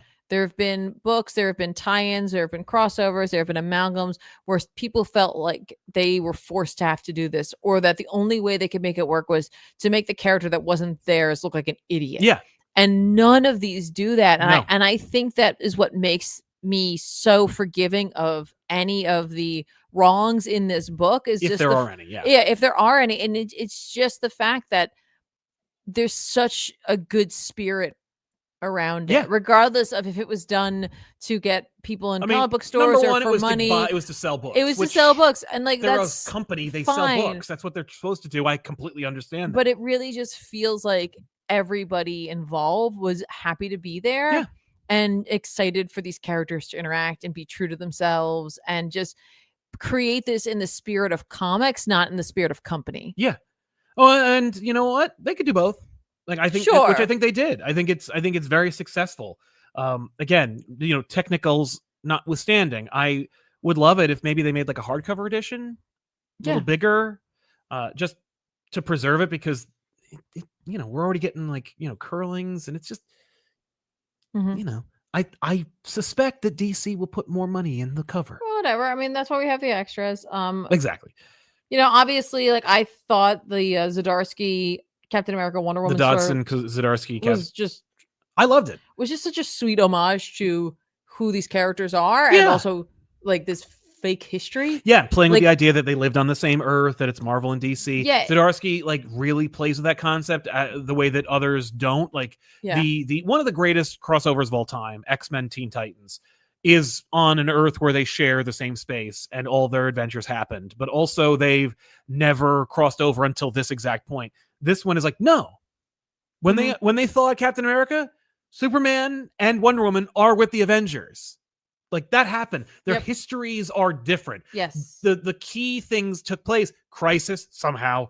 Civil War, all those things happened, but differently because of their influences. And Yep. I'm like, that's fun. That's like what a person who grew up on those things would do. Yes. Yeah. I think it's just a good bit of what ifery. Yes. And really allows you as a comic book fan to kind of fill in your own blanks. Yeah, and Dodson, the Dodsons did a great job with it. Like, it's a good looking book. It, I think, made people go, I kind of wish this was the main book. Like, I'd like more. And I don't blame them. I would love to see more. Yes. I'd like to see this being like a fleshed out or just another one. But it does a wonderful job of being all of it. Like, it steals the thunder of an expanded version of this because you've seen all the highlights and you've seen the end. And I'm like, I kind of love that. Yes. How'd you like the Krypto and Jeff story now that you've sat down and read it? I think the biggest surprise, of course, is the grim, gritty nature of that story. It's Jeff and Krypto? Yeah, it was weird, you know? Yeah, just I didn't see so many Meg references coming, but there they were. No, it was cute. It was adorable. It was just lighthearted. You know, it's if you've read any of the Kelly Thompson, Guru, Jeff books, Landshark books, it's very much that. It's just a good bit of fun. It's mostly visual storytelling. And you know, these are two. I mean, obviously Jeff was going to be it for Marvel. And with Superman, again, movie based on with Krypto being like the biggest marketing behind that movie. It just makes sense too. You do have a lot any different super animals. You could pick any number of It could have been Ace pets. the Bad Hound. It could have been, you know, it could have been anything. But it made sense for it to be Krypto. And it's just sweet. It's just a very sweet little story. And you know, I like the fact that they're friends. I like the fact that they're friends. It's cute. I think for Sal, the biggest surprise was how much he enjoyed Daredevil and Green Arrow. I loved it. Just, you could have had it be silent and I would have loved it. Like, if it was no dialogue, it was just looking at, I think it's Adam Kubert drawing it. It's just a gorgeous crossover. It's everything I want to see in a Marvel DC crossover from today. It's like, oh yes, get the top talent you have to draw these characters interacting in an expected fashion. Now, you had a significant criticism about the rotation. You got to rotate it, and I don't like the fact that you have to rotate it the other way. Like, I don't understand. I don't know, and I don't like it. That's one of those things. It's different. And I don't care for it. Like the colorist, apparently. I loved it. I from the end with the boxing glove arrow. Such a great idea. Count Vertigo notwithstanding, I thought it was a great villain, because you need a villain that can be defeated in 2 pages or less. So it makes sense, but it's gorgeous, and I loved it. And Kev did a great job. Like, the less is more. Didn't expect to say that. But it's so true. I honestly, Kubert, I think, just showing where were you in the 90s? I know he was busy. He was doing these things, but like, why didn't they call you for any of these? I'm just saying, like, showing what a seasoned professional can bring to the table. Not that the other artists aren't. But he's also, like, you know what? I can bang this out. Like, also, I think the only reason we're getting as much beauty and fluidity and just so much happening in the panels is because it's short. Like, so he had the time to make sure everything was tight, and there's as much action as possible packed into these panels, because there's only like 8 pages to it. So you go for broke. You know, that last page has what? 6 panels. 6 panels. It's like, that's a lot of panels to put on the last page, and yet also get like it's almost Spielbergian in its ability, because like, you got like in the last wide panel, it's like that shot in Hook when Peter and Wendy and everybody come home to the broken-in house, where it starts as a wide and then it becomes a 2-shot and then it turns into a oneer. Like, it's just they're like, it's one panel and you get the 2 of them. You got the city, you got the close-up of the boxing glove. It's a masterclass. You got the Green Lantern, Rocket Raccoon, and then for me personally, the last 3 shortest ones, I was like, this is what I expect when I think of crossovers, or like this type of tone. So they're fine. They're not my favorite in the book. They're not my favorite either, but like, it also makes me think of crossovers. So I'm like, whatever. That's true. I did enjoy it. I think the art was great. I really liked the comedy. I was surprised by the comedy and how well it worked. I like Roland's work too, especially in terms of the Rocket and Green Lantern one. Just, you know, the concept of Parallax returning with the Infinity Gauntlet is like, yep. It's played for laughs, but it's still fantastic. And I'll say it again, we said it on back issues, but like, they got Frank Miller to draw Wolverine and Batman and Dark Knight Returns Batman. Yeah. Like, it's kind of remarkable. Doesn't really. You've seen the covers, you've seen the sequels, you know what to expect from a Frank Miller DC book. You know. Okay, so like I don't know anybody who can complain about this at this point, because it's like, what did you think was going to happen? You know, but like those first two panels of the silhouette of Wolverine and Batman with their respective like logos and colors, I kind of love it. Yeah, they're fine. I do think it's funny how like he chose. There's one type of panel in this whole thing, and his characters react to it. Right. Like they're all like, yeah. Like if I can't stand up, if I do, I'm gonna hit my head on the top of the panel. That's right. Yeah, like, they are confined to the panels. Yes, I mean I guess that's not true. The last page, he goes for broke. Yeah.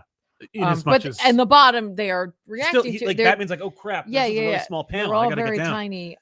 Yeah. Listen, I know Frank had a lot of health issues. I'm not here to critique Frank now from Frank when he did Dark Knight. Like you can. It's just he's a different fair person. to make those comparisons, and they're gonna pay for it. Like you can't go like, oh, why do they pick him to do a variant cover? Because they sell. Because it's Frank Miller. Yeah, I think it's fun that they invited him to do this. I agree. It's just 3 pages. Yeah, I like that he said yes. I do too. I think it's you know. I think it's just the power of the crossover. I agree. And then that was and then logo. No, you got to talk about another Ryan North. I am apparently not right now. Like I was. You were off the Ryan North train. All on board. Yeah, I was going north. Yes. But I feel like I'm jumping off the train for right now. I hear you. Logo. I think the thing about Logo is that this whole crossover is, let's do things we could never have done. I know. No, like, no, but that's not what I'm going to say about Logo. Okay. Logo is the exception. Logo is like, you could feel this deliberate decision. We're not going to bring Access back. We're not going to reference the JLA Avengers crossover. We're not going to reference any other crossovers or any other continuities. We're only going to do something new and fresh. And somehow North and Stegman were able to convince them to bring back the Amalgam universe. Listen. And we went into in depth the logistics of how you can even get them if Wolverine's physical body is in the form of Darkclaw and Lobo is Lobo the Duck. It doesn't matter. That's not what's important. What's important is that they created a new Amalgam character, and that he is firmly set in the universe of Amalgam, and that Marvel said yes. That Marvel was like, yeah, let's do that. Yeah, and like I'm not really complaining. No, I don't care for. You don't like Lobo. I don't like. So making Lobo. him more awesome than like Wolverine, Well, you have to actually have done that, right? Well, making him Wolverine. It feels more making Lobo more awesome. If it wasn't for the fact that he has like the claws in his hands, it looks like Lobo was just annoyed nobody crossed over with him, and so he like put a costume on and is pretending. Oh, you could tell he's got those chains. You could see them through his forearm. Like that's pretty cool and difficult to make. But yeah, I look, I don't like Logo. I don't want to read more Logo. I just appreciate that it's a 3-page story. Yes. And I think Stegman, out of most of the artists, deserves the opportunity. Yeah, listen. That's why he has the best variant cover, because his gorgeous Batman his homage to Wolverine. Right. So great. Listen, he's a terrible character. I don't care for it. No. But it doesn't detract. No, it doesn't take away at all from the crossover. It's basically like a little PS. It's like a post-credit scene. It feels like it's an homage just to like crossovers in general, to Amalgam, to that. Like, did Amalgam came after the initial crossovers, when correct? DC versus Marvel happened, it was they did DC versus Marvel. It was integrated into it. Like DC versus Marvel happened. Issue 3 ends on a cliffhanger that dovetails into the Amalgam universe, and then issue 4 ends. It just feels like it's a little like wink and nod to be like, remember when they did that stuff? Right. Like here's another. Look, if you're reading this, you're probably over 40. So you remember that crap. Right. At least as far as the creators are concerned. I can imagine them being like, look, here, remember this? Yeah. Like here's Harley Quinn and Typhoid Mary. Right. Where is that? But then again, like, is that, but the thing about the Amalgam thing is it requires more logistics, more effort, more planning, more time than I think they even had. They announced it in March, like a few months ago. They announced it, and then they didn't even have the crossover. Yeah. Yet. They didn't have any idea of who it was going to be. I think that it was Krypto and Jeff. Yeah. I think that was the first idea. I think that's like Yeah, but you don't lead with that. No, but like you go like it's that easy for us to come up with these. Oh yeah, no. I mean, eventually. Well, you could check out. There's an Elseworlds exchange where I talked to Joshua Williamson and Joel, and we pitched them. We just talk about them. That's how much of a pipe dream this was. Yes. That a guy who's literally writing one of the crossovers for DC was able to talk freely about what if they did crossovers because he was so sure they were never going to do it. So that's really cool. Yeah, because Josh is doing he's doing the crossover with Doctor Strange and Constantine with Tynan and Snyder. Yeah, which is insane. Not any British person. You'd think Cy Spurrier would do it, but I digress. So overall, it's an achievement. It's it's amazing it came out, but it's even more awesome that it's decent. Yes. It's not good. No, I know. And I don't know if people are, I don't know. I haven't heard any buzz about it other than people were just excited to get their hands on it. Yeah. People really were excited about getting it. And you know what? It did the thing. It got people in comic book stores, and the variant covers were varied and numerous, and people were excited to get theirs. They were like, oh, I got this cover. I got that cover. It did all the things that like I hate about the comic book industry, but is a necessary evil to sell books and to like make money so we can get more books. Cause like, I like these, notwithstanding the fact that it is like a stunt. So I'm down for it. But I appreciate that it did all the things, and it proved the point that I had been making for 22 years, which is just like, hey, you can do this. You'll have creators who are excited to do it, who will sell books overall. Like, if you did a solo crossover with James Tynion IV's name on it, it's going to sell. I cite Batman Ninja Turtles. Yeah. Wrote 3 of them with Freddie Williams II doing art on all 3 of those. Check those out if you haven't already. They're great. One thing we didn't mention with Freddie was the fact that the marketing team came up with Kawabatka as their like kind of slogan, and it like upset Tynion to the point where he like wanted to disavow it. And then like came around about it and then started signing it. So I have him writing Kawabatka in my hardcover. That's amazing. Freddie was kind enough to sign my copy back from a long time ago at Baltimore Comic. Yeah. But, I'm a sucker for crossover. I think it's fun. I think it was an opportunity for communities to come together, which I think is really cool. Yes. I think like, having it come out in physical first. Yes.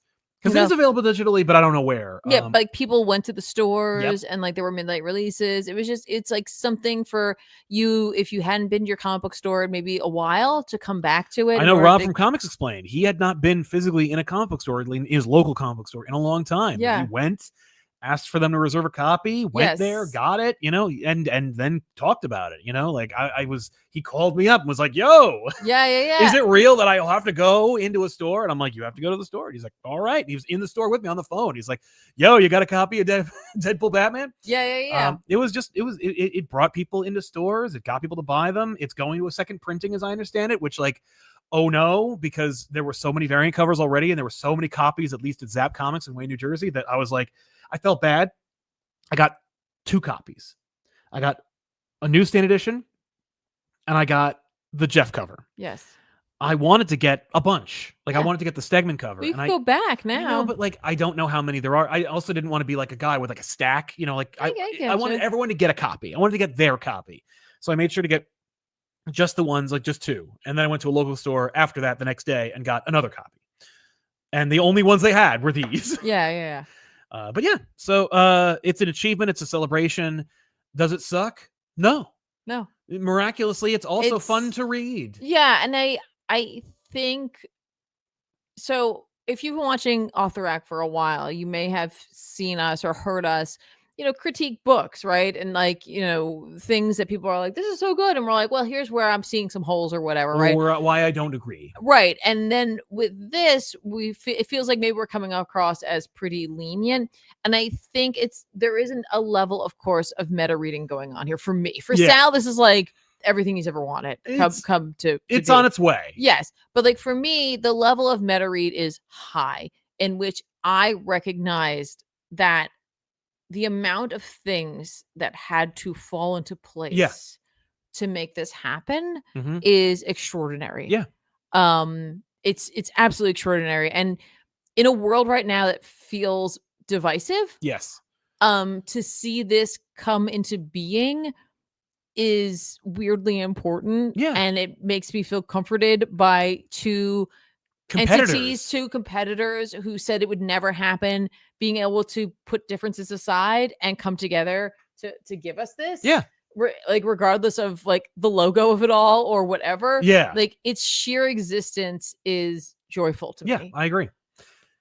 It's a celebration, and it should be. You know, it's okay to be cynical about it 10 years from now, but like, give it some breathing room. Like, just enjoy the fact that it exists and it opens a door, because that's the other thing. Yeah, we could have more. The thing is, you know, if this sells great, obviously it's going back to a second printing. We're going to get the sequel or a second edition from DC. It's going to feature a number of other crossovers that we've never seen before, that we should have been seen by now, that that are by story creators. We're getting a book. It's called Batman Deadpool by Grant Morrison and Dan Mora. Yes. That's amazing. Yeah. And I can't wait to see it. And then some. Yeah. If it sells, not only can we get another one, you know, another anthology book with a bunch of, but maybe they'll do like a full 42-page story. You know, maybe they'll do a big one, you know, or two, or maybe every couple of years, every other year. I'd be willing to. That'd be amazing. I'd be willing to grant like one every 2 years, where they go, we do a crossover every 2 years, and we decide what it is, and we pick a team, and they work on it for 2 years, you know, or a year. And then we solicit it, market it, and, you know, we decide who's going to pick up the tab for it, and then it comes out. And then at the end of like 5 years, we have this big new omnibus, you know? Mm-hmm. I mean, the fact that the omnibus has sold well, these came out, the fact that Spider-Boy exists, because I don't know if you guys, I don't know if I've talked about this very much, but like Spider-Boy is an amalgam character. He's owned by DC and Marvel. Yeah. The fact that Dan Slott was able to create Spider-Boy means that DC and Marvel had to work together to get that copyright sorted out. Mm-hmm. And as long as we're talking, you know what I mean? And I think that's where it was all started. When I saw the Spider-Boy existed, I was like, we're going to get more. And then we got the amalgam omnibus and we got the crossover omnibus. And I was like, oh no, now I think we are going to get something new. And we did. And it's like, it's good. It's cool to like pay attention to these things and learn about learn about how things work, so that you can like, you know, maybe be right about one thing or another sometimes. Yeah. Overall, I'm very impressed and excited and happy, and I can't wait for the next one, which is coming in November. So since this also wasn't really marketed very well, but despite that, it sold great. You know, we should have a countdown. I would love to. And I got to do another crossover on the couch at some point in back issues before that happens, because I want to keep the energy going. Keep the energy going, yeah. But so let's jump into super chats, I suppose, right? Yeah, what's our book of the week? It's Batman Deadpool. Deadpool. Yeah. Deadpool Batman, Deadpool, whatever. Yeah, shout out to New Gods, but like this is good. Yeah, it's great. It's a unicorn. Hey, poster? Where is it? What? Every shop gets posters. Where's the poster? I like to put this up. But okay, so super chats. Let's go. Let's do it. Yeah. Oh, you need me to pull them up. That's right. Let's go. Tiffany. Okay, but there's one that happened recently that I want to have us highlight call out really quickly. Yeah, just because in case they leave. Oh, fair enough. Jeannie F says, "Hey, Sal and Tiffany, I normally miss the live shows because I'm at work, but I took the day off because it's my birthday. Aww. Thanks for helping me get through my work. Well, happy birthday, Jeanine." Or Jeannie. Yeah, Jeannie. Thank you so much. I read much. that wrong. Happy birthday to you. I read it right the first time. Thanks for stopping in. Freaking awesome. Thank you so much. I hope you have a really, really great birthday. I'm really glad you had the day off for your birthday. I feel like no one should work on their birthday. I agree. I think I've talked about that before. No one should have to work on their birthday. It should just be something that's given to you. Yeah, with it's like pay, a holiday. Yeah. With pay. Mm-hmm. People. Yeah, because otherwise you're just taking a sick day. Yeah. Okay. Hulkzilla. Thanks to Ethan, I now know that Newton was never hit by an apple. My life will never be the same ever again. It's true. He wasn't. This was found out. If you are a fan of Off the Rack, if you are watching on this channel, you know you're on another channel. You're on ComicPop Returns. Subscribe to the channel. Click the bell for notifications so you know when we go live or when another video comes out. For example, there's a podcast that I do typically with Ben and Ethan, but we've opened up the floor. Jason comes in every once in a while. Tiffany's going to pop in pretty soon. Oh, yeah? We got a bunch of different creators and people to jump on to talk about various topics. The latest episode came out yesterday on Sunday, and it didn't do great. So check out that episode if you haven't already. Go watch it. And awesome. it was a 2.5-hour conversation that I split into 2 episodes. That one is about crossovers and time travel and video game movies that we like to see. The next one is how would we fix Star Wars? Ooh, big long conversation that's coming out in a week or so. But hang mad. around and check out that. Awesome. Next up. That's me reading it. But first, I also want to say thanks to Jake's wife who walked in and saw my hair and said it looked nice. I have to call that out. That's awesome. Thank you. Thank you. Agreed. Thank you. No argument here. Feels a hot mess, but thank you. Nah. Appreciate you. Bear Farmer says Batman hasn't been successful since Black Mask, and even he almost took A-Bats down in a fair fight. Why have villains since been a mini kaiju? And now, how am I supposed to believe he can beat any of them? Right, because he's been dragged by Bane incessantly. And yes, and when it comes to kids, he can punt them in the ocean. But sure. how does he beat Two-Face? He makes him a kid. Bill turns him into a kid and punts him in the ocean. I mean, that seems to be a super move. I don't know. Also, will Alfred finally decide to do anything, or will he narrate that Batman should not even try? That's his ultimate power. That's his move. Maybe he'll put on a bunny bat suit. Oh, I hope so. TBG Hydrogen says, hi, Sound Tiff. I recently finished my year-long binge of back issues, and what better way to finish it with the Marvel DC crossover? Super cool. Yay! I agree. That's true. If you are watching the show from beginning to end, the most recent episode is a Marvel DC crossover. How about that? I love that you did. I got to put that in the playlist. I'm glad you did a binge. Thank you for doing that. That's amazing. Thank you very much. I'd love to get your insight. I want to know, what were some highs and lows? What was the best period of back issues? Hopefully the most recent one, because I'm happy with how the show is nowadays. Love it. Nat Reed says, hey, Sal and Tiff, I finally got to read It's Jeff after watching your last back issues. It also persuaded me to buy the crossover. Happy reading. Nice. Amazing. Happy reading It's Jeff is just such a delight. Yeah. It's such a delight. It's fun. And like I said, it's a good opportunity for you to just feel good, but also all ages friendly, right? Maybe get you into a character you don't know that well. Good stuff. Yeah. Also brought you into the crossover. That's true. Somber Shadow 001 says, curious if you guys saw that James Gunn posted a picture of the script for Man of Tomorrow, specifically the cover page. Yes, I have seen it. It had an anatomical diagram of a head, in particular the brain, teasing Brainiac perhaps. Yes, I think it is a Brainiac announcement. He also put some emojis there that indicated it might be. I have to believe that Man of Tomorrow. First of all, I think that DC is going to strong arm and make them call it Superman Man of Tomorrow and make it officially a Superman cross and make it an official Superman sequel, because they seem very loose when it comes to that. And secondly, I think it's Brainiac. I think it's going to be Superman and Lex Luthor versus Brainiac. I think it's going to be an adaptation of a number of books. I guarantee you'll see shades of the last days of Lex Luthor. Interesting. Okay. But will there be an Australian clone of Lex Luthor with a big shock of red hair? I pray for the future of humanity that it is not. Nor. Chocobo Kid says enough spider people for each NYC borough and more. Yeah, I've definitely wanted to see if you're gonna have that many spider people. If you're not gonna put them each in a borough, at least put a spider in every state. Yeah, but they couldn't even get Kane working in Houston.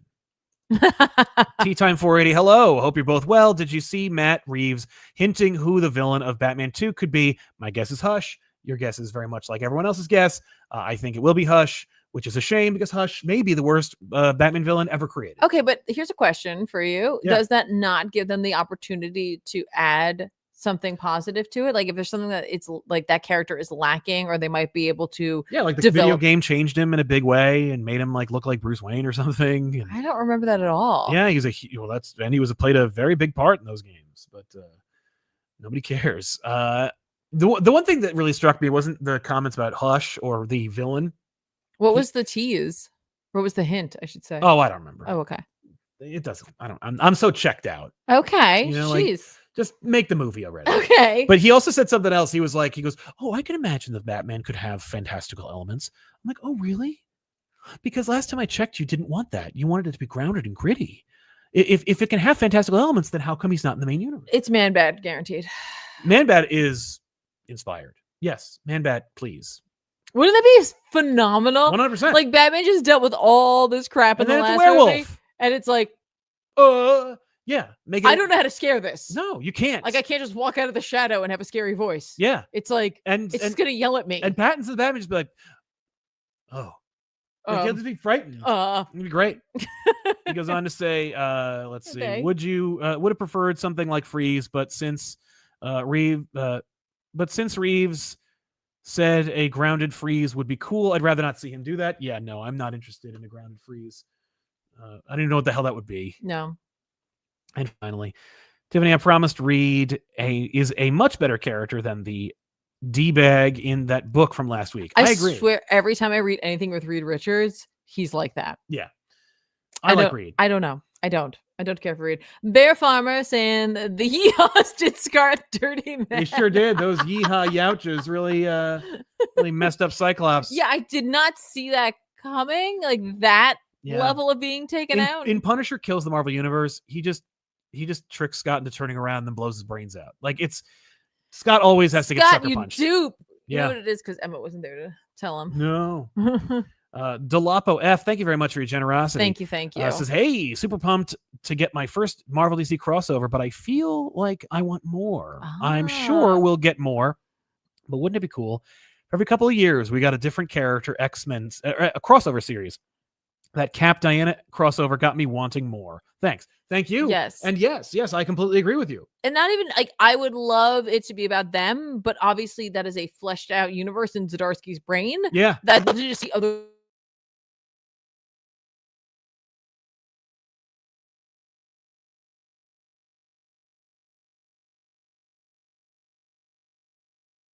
What's the matter? Our mic got turned off for no reason. Oh. Is it back now? Did anybody hear what I said? I hope so. Classic. Great job, I'm gonna take that. I'm gonna take that one again. Yep. If in the Cap Wonder Woman universe, obviously like that is fleshed out in Zdarsky's mind to some degree. Mm-hmm. But I would love to have us take a peek at those other corners of the universe. I agree. Like, I feel like there's so many stories there. There's so many possibilities. Yeah. No, our mic broke. Oh. Our mixer turned off. It's done? It's dead. And it's brand new. It's off? It's off. No, it's on. It's disconnected.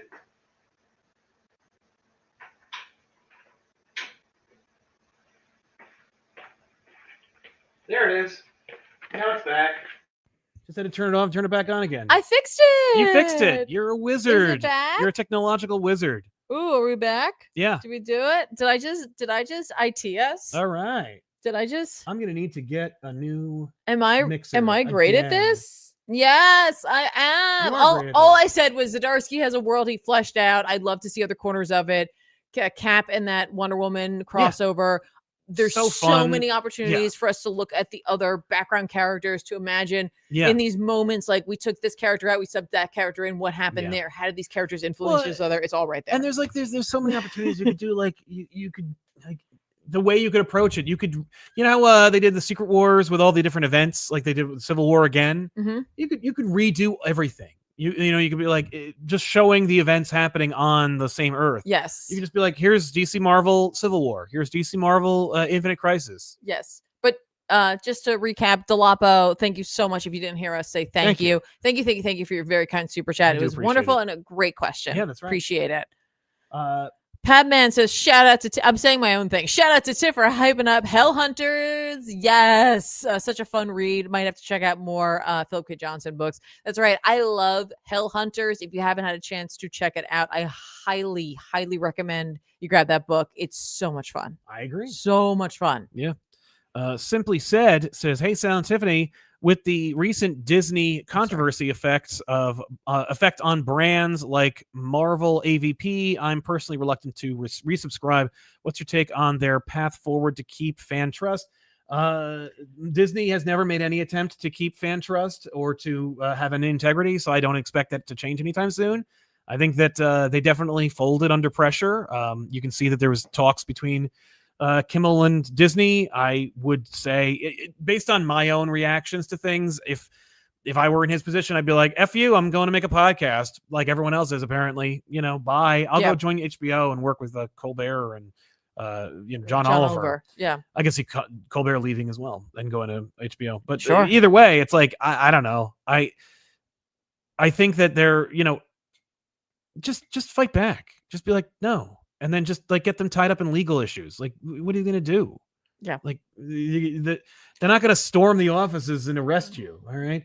But again, we're not going to talk about that. Heartless Fang. I think I read Hey, Salantiff was watching the newest No Comic Required about crossovers and was surprised no one mentioned One Drug PSA cartoon All Stars to the rescue. Yes, it's not very good. It's it's just an opportunity for like a bunch of those characters to show up and say out of character things. I don't know what you're talking about. There's this really weird crossover where like a kid is like he's smoking weed and he's like 11 or something, and so like Slimer and Michelangelo and like some Smurfs and stuff like show up and they like tell him to knock it off. Bugs Bunny. It's a lot of crossovers. It's like interesting. Yeah, and it's certainly more than like you'll see, and it's a lot of intercompany crossovers when it came to those animation characters. Okay. And their voice actors came back. Garfield's in it for a minute. Okay. But it's like it's a drug PSA. It's not anything. Like it's a tax write-off. Well, I mean, it's still crossover apparently. Yeah, it is. But so... the animation's pretty crappy and okay, it's not fun. Sure. They're just trying to get a kid to stop smoking weed. Bass introduced right after Anansi in the Ultimate Universe. Coincidence? I think so. Probably, yeah. Yeah, probably. Leon says, saw the new short about absolute characters, thought of people I like but wish were cooler, like Hawkgirl. Do you guys have anyone like that to add? Oh, that's a good point. Yeah, I would love to see Hawkgirl be absolute. I also saw a spoiler for Wonder Woman, so I'm not going to talk about it, but there's a character that shows up in it. Absolute version of that character. Oh, don't spoil it, but okay. Yeah. I don't know. I don't really have I guess I wish we're cooler. No, not really. There's no one that I miss. Okay. Let's talk about this for a second. I don't really want to see this, but aren't you curious what absolute Constantine would be like? Yeah, his life's already messed up by himself, right? So like, what does this world do to him? Yeah, I mean, is he fine? Is he an accountant? Right? I don't know. Does he not have any magic? Right. I get Psy because he's like, angry? what's a contemporary Brit look like? Because I know what an angry Brit from who was born in the 60s looks like in that. But I don't know. Yeah, that'd be cool. Dan V900 with Reeves saying the villain is involved in Gotham and Bruce's past, along with the companion corruption being while being a mystery. I'm ready for Court of Owls. Hush could be it with the Edward Elliot reference. Yeah. I saw somebody go like, oh, it's got to be Court of Owls. And I saw other people being like, it's got to be Hush, right? And I'm like, well, I mean, And I'm like, it's got to be Man Bat. It's got to be Man Bat. It's like, Man Bat would be great. Court of Owls would be fine. And Hush would be worse. Yeah, ventriloquist, I'm in. Always. Cat Lawyer will defend for treat says, been reading Rom V's Detective, and I gotta say, Gotham has too much lore. Haha. Give some lore to Metropolis. Maybe Keystone could be cursed next time. Yeah, Gotham's gone through a lot. Share some lore with the rest of us. I agree. Gotham. Can't argue with that. Bear Farmer Count Vertigo. It's me with a gun this time. The last time I saw him, he also had a gun. He's always like, just someone's gonna wreck me. I better bring this with me. Yeah. He also says, I both wrote and drew this very similar comic to Old Man Logan versus Dark Knight Returns Batman when I was a child. Yeah. I mean, it's simplistic style. Sean D, Miss Tiffany, you missed it. There was a man and he was talking about stuff. And then the next time I looked up, you were here. That's true. That's right. Yeah. She's always there.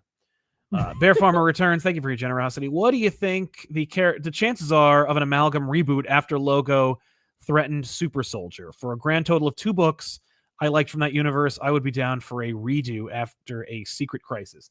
I don't think that anyone working at Marvel or DC today who remembers or likes amalgam wants to reboot it. Let's do that. I appreciate through 3 pages given to it. Yeah.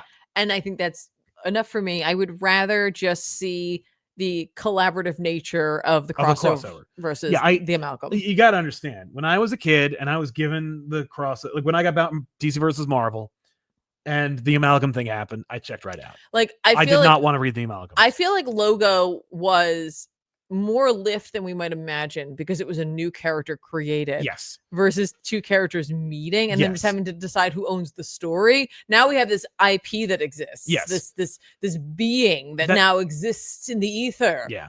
And so like I'm like, you know what? If it keeps the crossovers rolling, just take more amalgam and put it. Honestly, I mean, if we're good. Like I would have liked to have seen Ryan Stegman draw the Dark Claw character. Oh, I mean, like I think that's the one everyone thinks of. Yeah. Because you don't want Super Soldier. It's just Captain America holding a Superman shield. Yeah. Hayden Hamilton drops in to say, can't wait for Nightwing and X-23 from Tom Taylor and Bruno's art. Bruno is one of the best in the game. X-23 is gonna love Bitewing. Thanks for your time. I agree. I'm looking forward to it. I wish I had the list in front of me, but yes, it's going to be Wolverine and Nightwing, Bruno Redondo. Yeah, give it to me. Absolutely. That was our birthday wishes from earlier. Great. Thank you very much. And Joshy20 says Tombstone focus in Amazing Spider-Man comics is because of Friendly Neighborhood Spider-Man animated series synergy, probably. Maybe. Is anybody talking about that show? Synergy. I don't think so. Matt Fisher, thank you so much for a super chat saying, hi, last day as a Lyft/Uber after a decade. Oh my gosh, Wow. congratulations. Yeah. It's been fun. At least I can listen to you guys not in the car now until Dr. Doom becomes Scientist Supreme and fights Captain Picard in the TARDIS. Make mine BMOC and BWOC. We appreciate you so much. Congratulations. It's a huge thing to be shifting up and changing. Hopefully you're on to the next chapter, whatever that is. Yeah. And thanks for bringing us along on your rides with you. Hopefully, I'm sure you got a lot of great stories. No doubt. And crazy adventures. And hopefully it was all safe. Write them down, man. Blended Time says, love the channel, guys. Just wanted to show support. The whole Marvel DC crossover is so exciting. I was 1 year old the last time it happened. Yay! We made that point where I was like, there are people who like grew up without them. 22 years? That's like you're a fully functional person at that point. Mm-hmm. Dex Baker says, I usually think Sal is grumpy when he complains about extended hero families. Then ASM came out this week. Seeing all the not Peters and Norman Osborn in spider suits choking Gwen, that's enough. Uh-huh. Yeah. That's what I see all the time. Like when I see another spider character, I'm like, put them in the lineup. Yeah. Put them shoulder to shoulder and tell me that isn't crowded. Lenny Laserdiscs, I thought the crossover was just okay, sort of over Deadpool in general. On the other hand, I'll never get over Sal and Tiffany. ComicPop Woo. Thank you very much. Yay, thank you. Hulk says, Tiffany fixed the mic. Next, she'll build a time machine so Sal can party in the 80s. That's right. If only. Hayden Hamilton, I want a spin-off Star Wars show about Timothy Oliphant's character justified in space. I'm here for it. Get Walton Goggins as an alien villain. Why not? That'd be cool. Right? He's fun. And he's not against wearing makeup. This super chat is so funny for me, and I'm going to explain why. It's not what you wrote. It's not you asking about it. No. But the infamous Mike Manhattan says, Tiffany, have you seen Knights of Guinevere? Great question. Literally last night, I was looking through YouTube. Yep, on our TV. We're just sitting at home on the couch. And I saw this Knights of Guinevere thing, and I was like, okay, cool. It was pushed. It was just pushed. There it was.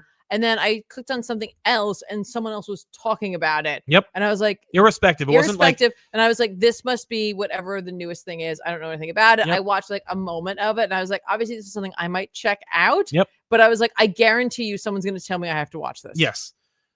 Yep. It looks like it's like the next Demon Hunters or whatever that K-pop Demon Hunters. No, that's very different. No, I'm just saying it's trying to capitalize on like. Can we talk about K-pop Demon Hunters really quickly? First of all, absolutely loved it. Really had a good time with it. So loved it. The music lives in my head. Naturally. Like as it's designed to be. Yes. Yes. One, obviously, it is Sailor Moon.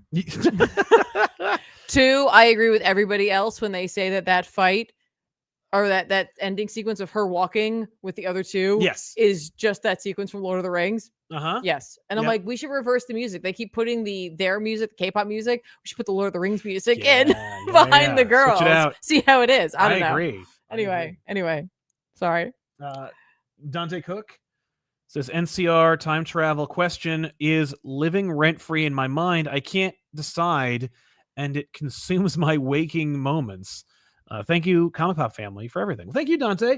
Appreciate it, man. Yeah, we were talking about like someone asked On me No Comic Required. on No Comic Required, the podcast that came out last night, or yesterday afternoon. Check out that episode. It's a really great conversation. We worked very hard on it. There's a question posed on our Patreon, patreon.com/comicpop, by the way, if you want to help us support us more directly. There's a whole exclusive podcast on there where you get to get behind the scenes info about what's going on. Ooh. But you can also ask us questions, and I pull those questions into the podcast. And sometimes those questions become part of the show, and other times they become like 15-minute segments that go as bonus material on the Patreon. But yeah, they asked, where would you go if you could time travel forward or backwards? And Ethan was just like, wow, what a great question. I want to go find out when we discovered language and blah, blah, blah. It was just all this smart stuff. Blah, blah, blah. I feel like Ethan would do better going backwards. I think it would be None of us wanted to go forwards because none of us believe there is a future. So that's what I was going to say. Ethan would be too afraid. Yeah. He's like, oh no, it's all gone. And I think it would freak him out existentially. I think it'd be two things. One, in the past, he'd be worried about changing something, but in the future, he'd be worried about the thing he couldn't change. Yeah. And knowing it was on its way. Yeah. Anyway. No, Jason wanted to go to the 70s. I wanted to go to the 80s, and Ethan wanted to go to like the first century. Ethan. He wanted to see how we developed language. Yeah, well, you can't talk to anyone back there. That's what I said. I'm like, you can't actually learn anything. He's like, well, I got to bring tools. You're going to look like a wizard. I know. And then they're going to burn you. Tea Time 480, favorite Malcolm character? I guess it's Darkclaw. I'm a basic bitch. Yeah. It's not Darkclaw. I don't like Darkclaw. Yeah. I like his design. Is it Dr. Strange Fate? Dr. Strange Fate looks great. And the twist is amazing. Because it ain't Steve. And it ain't Naboo. Just saying. Dr. Strange Fate. What a lazy name. Yeah. I can't believe I remembered a second one. Yeah. Super Soldier. Amazon, who's just Storm in a Wonder Woman costume. It's not emerging at all. Diana's still there. Yeah. Yeah. Magneto and the Metal Men. Bruce Wayne, Agent of S.H.I.E.L.D. Yeah. Mine. What? We pitched one in the podcast with Josh. Oh, yeah. It was Arcade and Toy Man. We called him Toy Biz. It's a dumb name. I loved it. we got some great fun art for that. Okay. Typical Spider. Hey guys. Hey. The fiance got me Absolute Wonder Woman Volume 1 and Beneath the Trees Where Nobody Sees for my birthday. Nice. Great day. Rounded off with some comic pop. Well, happy birthday. Happy birthday to you, man. Oh my gosh. And congratulations. Loving all the birthdays. Yeah. Club Remix. I can handle watching Terrifier realistically taking a chainsaw to a guy's crotch, but I can't handle a cute dog just lying dead in Krypto. Yep. I agree. Literally. Yeah. Same. Big same. Just wrecked. Yeah. Correct. Tea Time 480 says, I've watched the Deadpool Batman back issue episode multiple times. It was such a treat. Absolutely loved it. Thank you. I'm really glad it worked out. Me too. It really just came to fruition. It did. It's all thanks to the support we got from Off the Rack. So thank you guys. Dante Cook, love Krypto or K-pop. Love Krypto. No, love K-pop. Funny enough, 2 weeks after watching it, I got to meet the voice actor for Mira at Rose City Comic Con in Oregon. Comic-Con. She was so nice, and it was great seeing the support for the movie. Thanks, man. Yeah, that's absolutely. Awesome. I love that. That's great. That's great. It was really great. How cool. And Davey 900. What's your favorite Marvel DC crossovers ever? It's got to be either JLA Avengers or Spider-Man Batman from DeMatteis and Bagley. That one's pretty good. I do appreciate Titans X-Men. And of course, Hulk and Batman is gorgeous. Jose Luis Garcia Lopez drew it. Mm-hmm. But there's I like a lot of them. Superman Hulk is a great one. Didn't Spider-Man and Batman crossover? Twice. Yeah, how about I said that. Oh, you did? I thought you said Superman. No, Spider-Man and Batman. Yeah, then that one. I really heard Superman. Yeah, Spider-Man. The Superman, first time. Spider-Man. It was yeah, the first one. It looks good. That's why I was like, what? Yeah, no, I do not. I like it in as much as I like it anthropologically. Outside of that, it's like, But 50-year anniversary next year. Nice. Mm-hmm. But so let's recommend some comics that are coming out this week. Yeah, let's do it. Oh boy, so many books, so little time. Here we go. Oh, you got him. Here. Ultimate Spider-Man 21. Finally. Amazing. More. Can't wait. Absolute Wonder Woman number 12. 21 and 12. 21 and 12. Whoa, it's a synchronicity. It's a palindrome. Helicopters. Tech 1220 or what is that? 1201 or 1101. Tech 1101. Superman number 20 or 30. This is great. Yo, there, how's that? Wonder Woman 25, I guess. Green Arrow is 28. It's not long for this world. If you like this book, buy it. There's I a new guess. Ultimate book coming out. Ultimate Hawkeye, I believe it's a one-shot. Okay. New History of DC Universe number 3. I like this book. Oh, it's man. Fun. The Flash number 25. This is it, folks. This is the Spurrier jumping off point as far as I know. Yeah, it's over. So those of you who have been waiting for this moment, this is your time. You'd like to see the last Spurrier Flash book he'll ever write. It's fine. I've read all of them. Yeah, you read all 25 issues. Very thrilled with myself. Yeah. Immortal Legend Batman number 2 is coming out. I'm looking forward to seeing how this continues. Storm number 12 is dropping. I feel like it's been a while. I like this book, so check this out as well. Black Cat number 2. I enjoy this book. Check it out. Beneath the Trees Where Nobody Sees, Rite of Spring number 3 will be dropping. Yes. Skin Breakers number 1 Skin Breaker number 1. Yes. Is coming out from Robert Kirkman and David Finch. Yeah.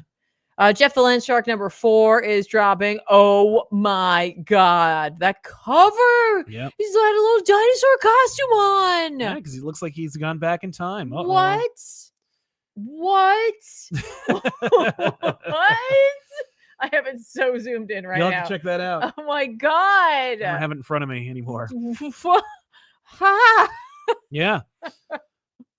I like Thing 5. I haven't read more, but I do recommend it because I think it's a fine series. Battle World number 1. All right. I don't know. But I can't wait to see more. Predator Black, White, and Blood number 3. This is going to continue and I think conclude the story that I've really enjoyed since the beginning. So check that out as well. If you like Space Ghost got rebooted or relaunched. And so there's a number 3 coming out. So check that out as well. Yeah, to whatever Sal just said. I don't even know. You gotta, yeah. Is it there? Cancel. You gotta convert it into an actual photo. No, I don't. It's a WEP file. Those things don't work. It's gonna work. You just wait and see. Okay. See, there it is. Riveting television, ladies and gentlemen. This is amazing. Are you kidding me? What other books are coming out that you're excited for? I don't know. We're at the end. Oh, is it just the dregs? No, because you have a book that you need to recommend as well. Why don't you say what I was going to recommend? God. Quick Stops number 3 or volume 3 number 2 is coming out. It looks like it's Brody and Renee, so I'll check that out. If you have been pining for more Street Sharks, IDW is putting out Street Sharks number 1. And hey, if you like Freddie Williams' art, check out He-Man and the Master of the Universe, The Sword of Flaws number 1. That's dropping this Wednesday as well. And Tiffany would probably recommend. Look at this. Yay. Here it is. I love it. Are you kidding me? Come on. I am all about this image. This is everything for me right now. Come on. Yeah. Okay, what book am I going to recommend? News from the Fallout. Oh, I actually kind of fell off that book. Oh, never mind. Sorry. And that should be it. I'm sure there's other things. Jeff has just completely broken my brain. Like, come on. Yes. Oh, crap. I didn't even realize that Archie versus Minor Threats dropped. I'll have to check out that because number 2 comes out this week. Yes. As well. For sure. I want you to just look at the chat. It was worth it. Oh, good. It was worth it. I mean, listen. Also, I'm just looking at the top of his little dinosaur head. Still there. Yep. Jeff sells. Yes. Sorry, I just needed that. We also have super chats. Oh, you got it. I can do this for you. I got you that. can? I can. Great. It's working out right now. All right. Look at me go. Yeah. Here we go. And finally, Club Remix says the only PSA that scared me as a kid was Captain Planet, but it just made me think I'll never take that zombie drug. It didn't make me scared of real drugs. Yeah, that's fair. We got one more super chat. And Hulkzilla saying Jeff balancing after Krypto's week. Yes, 1,000%. I need that level of joy after that Krypto book. I need to see Jeff running around in a little dinosaur costume. Yeah. I need that. need to manifest that in Yes. my life. I don't know how to make that happen, but that's what I want to be. Yeah. I Where's want the vinyl figure of that? I want to be Jeff walking around in a little dinosaur Yeah, costume. yeah. That's what I'm going to be for Halloween. It's Jeff As a dinosaur. dinosaur. Love it. Can I do that?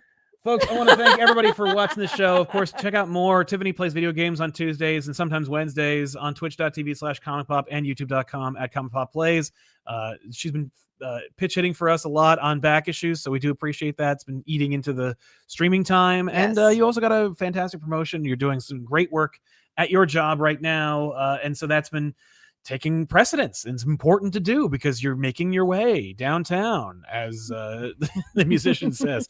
But I appreciate all your work on this channel and in life, so thank you, Tiffany, for doing all that. Thank you to our super chatters for sponsoring today's show. Thanks to the chat for being cool and respectful to each other and of us. We do appreciate it. Thanks to Freddie E. Williams II for dropping by the show and pimping out Turtles number 13, which is coming out in December.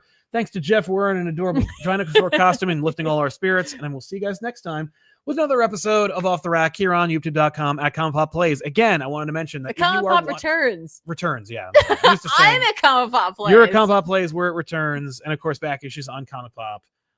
That's it. No other words. That's associated right. with that. But check us out. Like the video, subscribe to the channel, click the bell for notifications. Absolutely. And watch No Comic Required. It came out yesterday. It's a really fun episode, and there will be more. Exactly. And don't forget what Sal said, pre-order your books when possible. Yes. And if you missed out on the crossover comic and you wanted to get a physical copy of it, it is going to reprint. Call your local comic book store. See if you can't put one on reserve. Or see if they have some already available. Yeah. I'm sure that they have a few copies. Left Exactly. So go check it out, everybody. Otherwise, have a great evening, and we'll see you guys in the next one. Bye, Mwah. everybody. Good night, everybody. I always forget it's 2 steps.